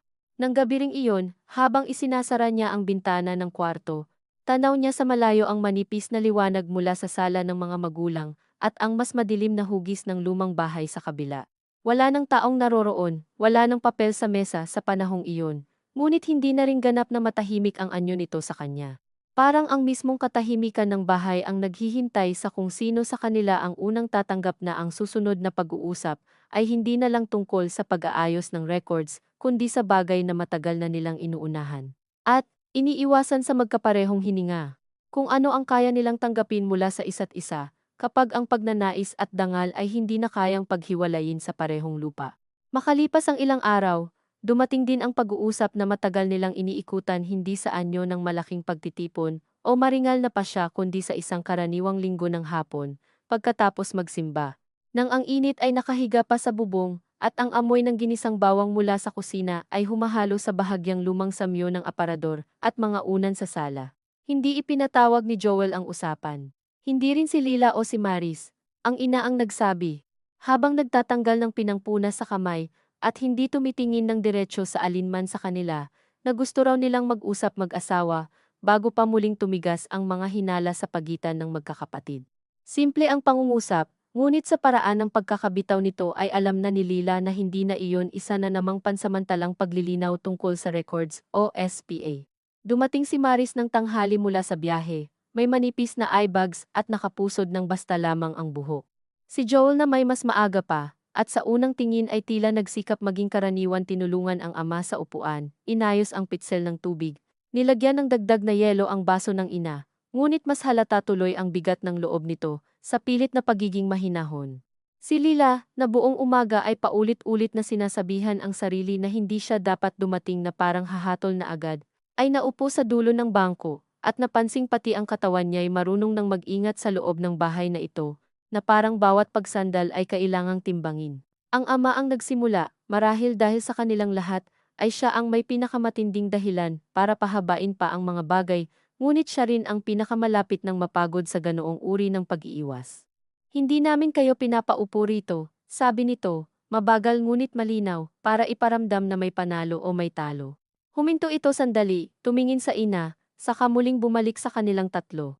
At hindi rin para tapusin ang lahat sa paraang malinis, wala yatang ganun. Walang umimik, narinig ni Laila ang mahinang ugong ng electric fan, at ang kaluskos ng kurtinang tinamaan ng hangin mula sa bintana. Sa mga sandaling gaya noon, ang maliliit na tunog ang lalong nagpaparamdam ng bigat ng katahimikan, dahil walang sinuman ang makasandig sa sigaw, o luhang pwedeng pagtaguan ng mas maingat na sakit. Nag-isip kami ng mama nyo, dugtong ng ama, hindi lang tungkol sa papel, tungkol sa inyo. Sa ganoong pamilya, ang salitang inyo ay hindi biro. Hindi ito simpleng tumutukoy sa tatlo nilang magkakapatid, kundi sa mahabang kasaysayan ng loob, tampo, ambag, pabor, hiya, at pag-asa na sabay-sabay nang nakaupo sa sala kasama nila. Napansin ni Laila na hindi gumagalaw ang mukha ni Joel, si Maris na may bahagyang yumuko, parang mas gustong sa lamesa ibuhos ang pansin kaysa sa boses ng ama. Ayokong, sabi ng ama, na pag dumating ang araw na wala na kami, saka pa kayo mag-uusap ng totoo. At ayoko ring magkunwari na sapat na ang sabihin naming maghatian kayo ng maayos, kasi alam ko nang hindi ganoon kasimple. Dito tumingin ang ina sa wakas ng diretsyo sa mga anak. May mga bagay na matagal naming hinayaang lumabo, sabi nito. Akala namin mabuting hindi masyadong pinapangalanan, para hindi magulo, mali rin pala iyon. Hindi iyon linyang madalas marinig mula sa ina, nasanay sa pagluluto, pag-aabot, pag-iwas. At sa tahimik na pamamahala ng tensyon sa bahay, nang hindi tinatawag sa pangalan ang mismong pinamamahalaan. Sa ilang segundo, ang pinakamabigat kay Lila ay hindi ang posibilidad ng sasabihin ng mga magulang kundi ang katotohanang ang ina mismo ang umamin na may pagkukulang ang paraang kinalakihan nilang lahat. Ang naiisip namin, sabi ng ama, ang bahay na tinitirhan namin ngayon, hanggat buhay kami, amin iyon, walang gagalaw, walang magmamadali, walang magtatanong ng hatian doon. Bahagyang huminga si Lila ng mas malalim. Hindi naman niya inaasahang may magsasabing maaari ng galawin ang mismong bahay ng mga magulang habang naroon pa sila, ngunit may ginhawang dala pa rin ang tahasang pagsasara sa pintong iyon. Yung kabilang lumang bahay at lote, ipinagpatuloy ng ama, at dito muling humigpit ang loob ni Lila, ay hindi rin muna ililipat sa isa lang, hindi ibibigay ngayon, hindi ipapangalan ng palihim. Hindi dahil hindi kami marunong magdesisyon, kundi dahil ayokong ang unang malinaw ninyong alaala sa pag-aayos ay may isang napaboran, dahil mas mabilis, mas malapit, o mas marunong sa papeles. Hindi marahas ang pangungusap, ngunit tumama iyon sa lahat. Maging si Lila, na matagal nang may kutob kay Joel, ay hindi nakaramdam ng simpleng katuwiran lamang. May hiyaring dumapo sa kanya dahil alam niyang sa likod ng galit niya sa mas mabilis at mas malapit ay may lihim din siyang kagustuhan na sana'y pumabor sa kanya ang ibang sukatan ang pagiging panganay, ang ibang uri ng pag-alalay na hindi nakarehistro sa resibo. Ang pakiramdam na may karapatan siya sa lumang bahay dahil bahagi iyon ng sarili niyang alaala. Ang gagawin namin, sabi ng ina, magpapagawa kami ng malinaw na kasulatan, hindi para ipamigay na ngayon. Para itala ang gusto namin, habang kaya pa naming sabihin, ng malinaw at habang nakaharap kayo, walang nagsalita agad. Hindi iyon ang pinakamatigas na desisyon na maaaring sabihin, ngunit sa ilang paraan iyon ang pinakamahirap tumbasan. Dahil ang gustong iwasan ni Laila sa simula pa lang ay ang isang direksyong unti-unting mabubuo nang hindi siya kasama. Ngayon, naroon siya, kasama, at gayon paman ay hindi bumababa ang bigat ng dibdib niya. Anong klaseng kasulatan? Tanong ni Maris sa huli. Tuyo ngunit hindi salungat, hindi will muna, sagot ng ama. Mas malinaw na tala ng intensyon, at sa bandang huli, oo, baka umabot din doon. Pero gusto muna naming sabihin sa inyo ang iniisip namin, bago pa iyon maisulat. Dito napansin ni Lila ang maingat na paghahanda ng ama sa mga salita. Hindi ito basta magpapapirma o magpapabasa ng natapos na papel. Iyon marahil ang pinakamalaking paglihis sa takbo ng mga nakaraang buwan. Hindi na muna proseso ang una kundi pagsasalita. Sabihin nyo, tahimik na sabi ni Joel. Mahirap basahin ang mukha nito. Wala roon ang dati nitong kumpiyansa, ngunit wala ring hayag na pagsisisi. Mas mukha itong taong alam na hindi na niya kontrolado ang direksyon ng pag-uusap at sinusubukang tanggapin iyon nang hindi nawawala ang sariling paninindigan. Ang naisip namin, sabi ng ina, at sa puntong iyon ay ipinagpatuloy nito sa paraang mas marahan, ngunit mas buo, yung lumang bahay. Kung darating man ang panahon na hindi na namin kailangang hawakan ang desisyon, ay ibebenta kung walang malinaw na pagkakasundo ang tatlo. Ang unang naramdaman ni Lila ay hindi lungkot kundi pagkabigla. Sa tabi niya, bahagyang gumalaw si Maris. Sa tapat nila, napakaliit ng pag-angat ng kilay ni Joel, ngunit sapat para makita, sa isang iglap, ang bahay na matagal nang pinagsisiksikan ng kanilang alaala, ay inilagay ng ina sa kategorya ng bagay na maaaring hindi manatili sa sinuman sa kanila, kung hindi sila marunong tumingin sa isa't isa, nang hindi nagbibilang. Hindi iyon parusa sa eksaktong kahulugan, ngunit hindi rin iyon neutral na praktikalidad.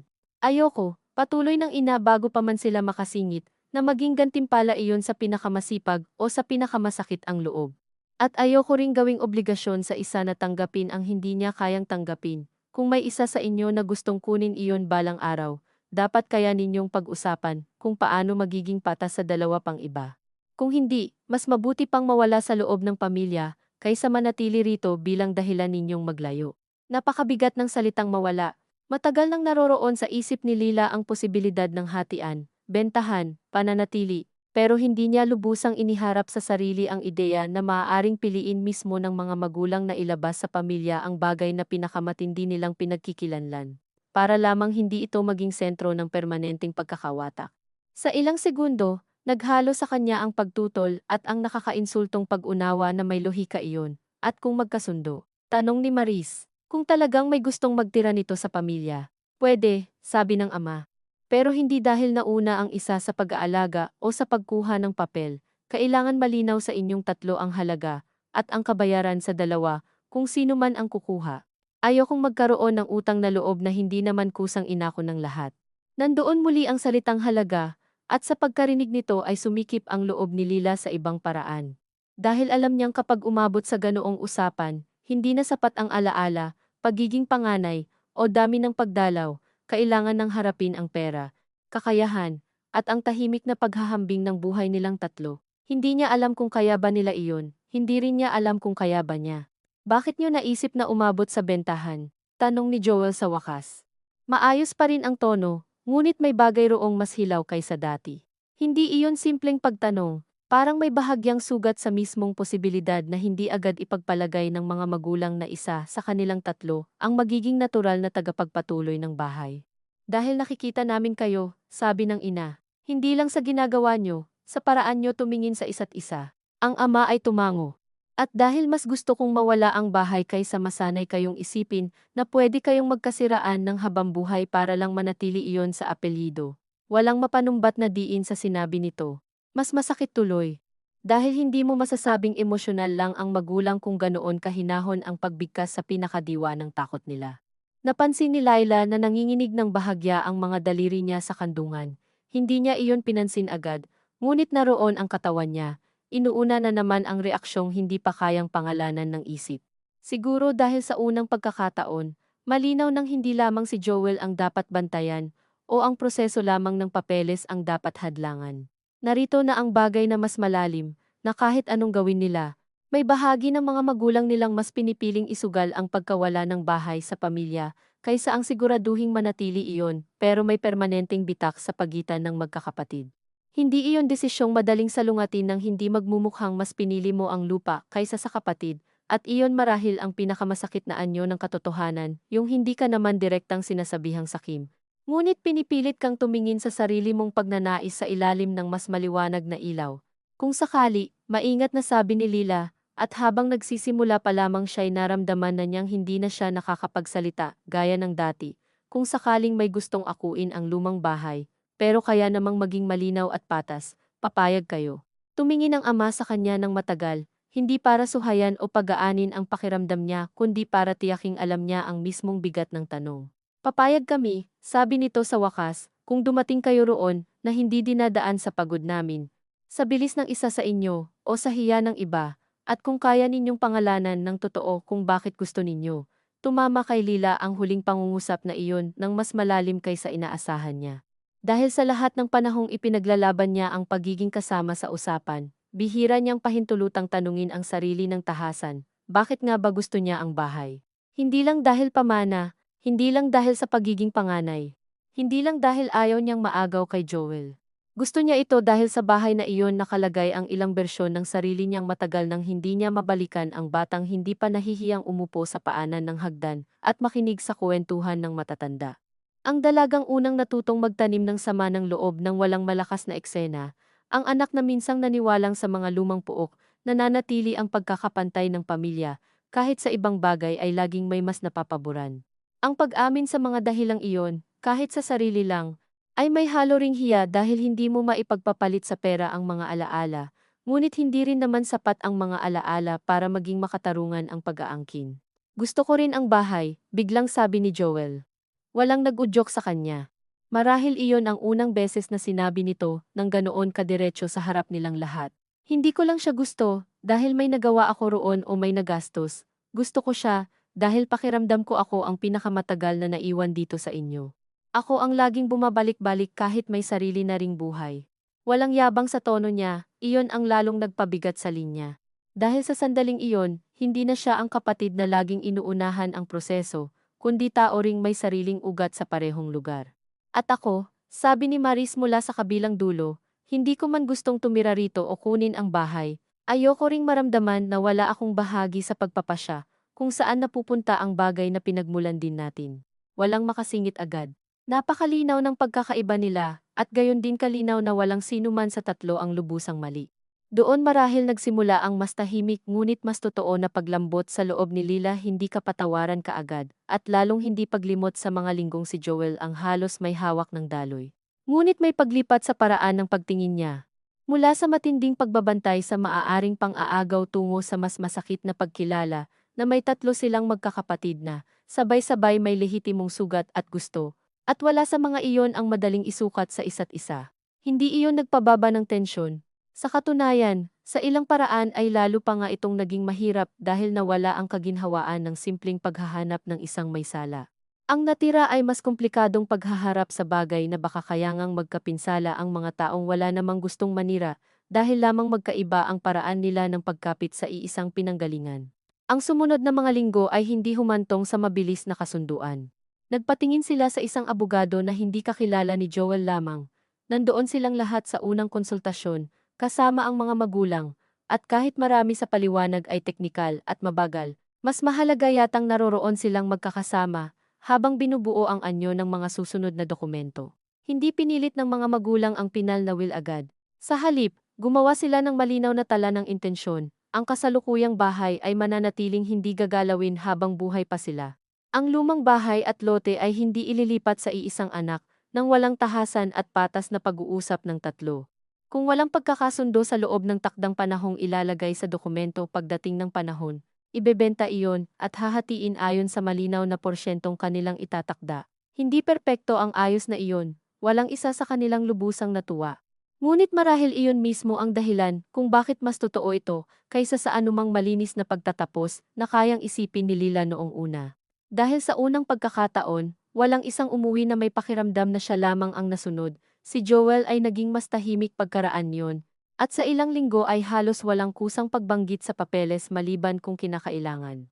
Si Maris na may mas naging regular ang pag-uwi, na para bang may kakaibang responsibilidad siyang naramdaman nang hindi na siya pwedeng umasa na sa group chat lamang umiiral ang presensya niya. Si Lila, sa sarili niyang bahagi, ay hindi rin kaagad gumaan. May mga gabing naiisip pa rin niya kung paano nagsimula ang lahat sa isang susi at sa isang ilaw na nakita niya sa lumang bahay, at may kurot pa rin sa alaala ng mga linggong siya ang humahabol sa daloy. Hindi naman nabubura ng mas maayos na proseso ang dating pakiramdam ng pagkakaisang tabi. Ngunit unti-unti, napalitan iyon ng mas mabagal na bagay, ang pag-unawa na kahit naagapan nila ang pinakamasamang anyo ng gusot, may mga peklat pa ring maiiwan sa paraan nila ng pakikitungo sa isa't isa. At marahil iyon ang presyo ng pagiging tapat ng hindi pa huli ang lahat. Isang umaga, makalipas ang ilang buwan, pumunta si Lila sa bahay ng mga magulang, nang mas maaga kaysa karaniwan at nadatnan ang ama sa balkonahe, tahimik na umiinom ng kape. Wala nang bagong papeles sa lamesa, wala ring nakaambang usapan. Naupo siya sa tabi nito at ilang minuto silang walang imik, nanonood lamang sa liwanag na gumapang sa damuhan sa pagitan ng dalawang bahay. Sa ganyang mga sandali niya muling naaalala na bago naging sentro ng pagdududa ang lupang ito, lugar muna ito ng araw-araw na maliit na buhay. Tahimik na uli. Sabi niya, bagaman pareho nilang alam na ang katahimikan ay hindi katumbas ng dating kawalang malay, mas marunong na lang siguro ang lahat, sagot ng ama. Napangiti siya ng bahagya, mapait ngunit hindi mabigat sa dating paraan. Hindi ko alam kung maganda yun. Hindi rin ako sigurado, sabi nito. Pero mas mabuti na siguro kaysa puro hinala na walang nagsasalita. Pagkaraan ng ilang sandali, tumingin siya sa lumang bahay sa kabilang lote, nakabukas ang isang bintana. Si Joel pala'y naroroon, may bitbit na timba, malamang may ipapagawa na naman sa tagas sa kusina. Hindi na bumilis ang tibok ng dibdib ni Lila, gaya noong una niya itong naabutang may mga papel sa loob. Hindi rin lubusang nawala ang pakikiramdam, ngunit iba na ang bigat. Hindi na iyon purong takot na maagawan. Mas kahawig na iyon ng tahimik na pagpapaalala sa sariling ang anumang kilos sa bahay na iyon ay may kasaysayang sabay-sabay nilang binabantayan. Maya-maya, dumating si Marie sakay ng tricycle, may dalang kahon ng pastries mula sa terminal, kumaway ito ng bahagya, pagkatapos ay dumiretso sa kusina na parang likas lamang ang pagpasok. Walang eksenang naganap, walang malaking pagbati. Ngunit sa simpleng pagdating na iyon, may kung anong marahang pumirmi sa loob ni Lila hindi kapanatagan. Hindi rin tagumpay, kundi ang pakiramdam na baka posible palang magpatuloy ng hindi tuluyang nalulutas ang lahat. Sa hapon ding iyon, habang nagsasalo sila sa merienda at si Joel ay ikinukwento sa ama kung anong kahoy ang dapat ipalit sa bahagi ng lumang bintana, nahuli ni Lila ang sarili na nakikinig ng hindi agad naghahanap ng nakatagong intensyon sa bawat salita. Hindi dahil bigla na niyang pinaniwala ang walang halong pagnanais ang kapatid, alam niyang mayroon, gaya rin ng mayroon siya. Ngunit marahil sapat nang hindi na nila kailangang magkaila sa harap ng sarili. Ang mga dokumentong inihanda ng mga magulang ay nanatiling nakatago sa aparador, hindi bilang pangako ng payapang hinaharap kundi bilang paalala na may mga hangganang inilagay bago patuluyang masira ang kanilang pagtingin sa isa't isa. Hindi nito ibinalik ang dating anyo ng pamilya. May mga biro na hindi na nabibitawan, may mga pagdalaw na mas maingat, may mga pagkakataong napapansin pa rin ni Lila ang sarili niyang biglang nagbibilang sa isip kapag nababanggit ang gastos sa pagkumpuni o ang dami ng pagbalik-balik ni Joel. Alam din niyang sa oras na dumating ang tunay na panahon ng pagpapatupad sa mga nakasaad, may panibagong sakit at pakikipag-usap na kakailanganin. Walang malinis na pagtatapos ang ganitong mga bagay. Ngunit habang nakaupo siya sa balkonahe ng lumalim ang hapon, tanaw ang bakurang naghahati at nag-uugnay sa dalawang bahay. Naisip niya na marahil hindi naman iyon ang sukatan ng naisalba nila. Hindi naging banal ang sinuman, hindi nawala ang pagnanais. Hindi napantay ang mga ambag sa isang paraang kayang manahimik ng konsensya ng lahat. Ngunit hindi rin natuloy ang pinakakinatatakutan niya noon na ang lahat ay mahuhubog palihim sa pagitan ng iilang kamay habang ang iba'y mahuhuling umangal kapag tapos na ang anyo ng desisyon. Ang bahay ay nanatiling bahay, hindi tropeo. Ang lupa ay nanatiling lupa. Hindi sapat na dahilan para patahimikin ang lahat ng luma at bagong sama ng loob. Sa pagdilim, nang isa-isang sindihan ang mga ilaw sa sala at sa kusina. Muling naalala ni Lila ang maliit na paglipat ng susi na minsang nagpabago sa paraan niya ng pagtingin sa buong tahanan. Hindi na ibalik ang dating inosente nitong pwesto. Ngunit marahil iyon din ang totoo sa kanila, may mga bagay na kapag gumalaw na, hindi mo na maibabalik sa dati. At ang pinakamagagawa mo na lamang ay matutong mabuhay kasama ang bagong ayos nang hindi ikinukubli ang bigat na idinulot nito. Nang gabing iyon, bago siya umuwi sa sarili niyang bahay, kasama si Danilo, dumaan muna siya sa lumang bahay at tumayo sa may pinto. Sa loob, amoy kahoy pa rin at alikabok, at sa tahimik na anyo nito ay hindi mo mahuhulaang minsan itong naging sentro ng halos hindi nila masabing takot. Hinaplos niya ng marahan ang gilid ng lumang mesa, hindi bilang pag-angkin kundi bilang pagkilala na anuman ang mangyari balang araw, may mga bahagi ng lugar na ito na hindi na maaangkin o maiaalis ni numan dahil nasa loob na lamang iyon ng paraan ng kanilang pagkatanda. Paglabas niya, naroon sa bakuran ang kapatid niyang si Joel, may hawak na basahang ginamit sa pagpupunas ng bintana. Saglit silang nagkatinginan. Wala ni isa sa kanilang nagsabi ng kahit anong makakapagdulot ng madaling paghingi ng tawad o ganap na pag-unawa. Sa huli, ang nasabi lang ni Joel ay, may tagas pa rin sa likod pag malakas ang ulan. Napatingin si Lila sa bubong, saka muling sa kapatid. Alam ko, sabi niya, matagal na. Hindi iyon kapatawaran. Hindi rin iyon panibagong pagsisimula sa malinis na kahulugan.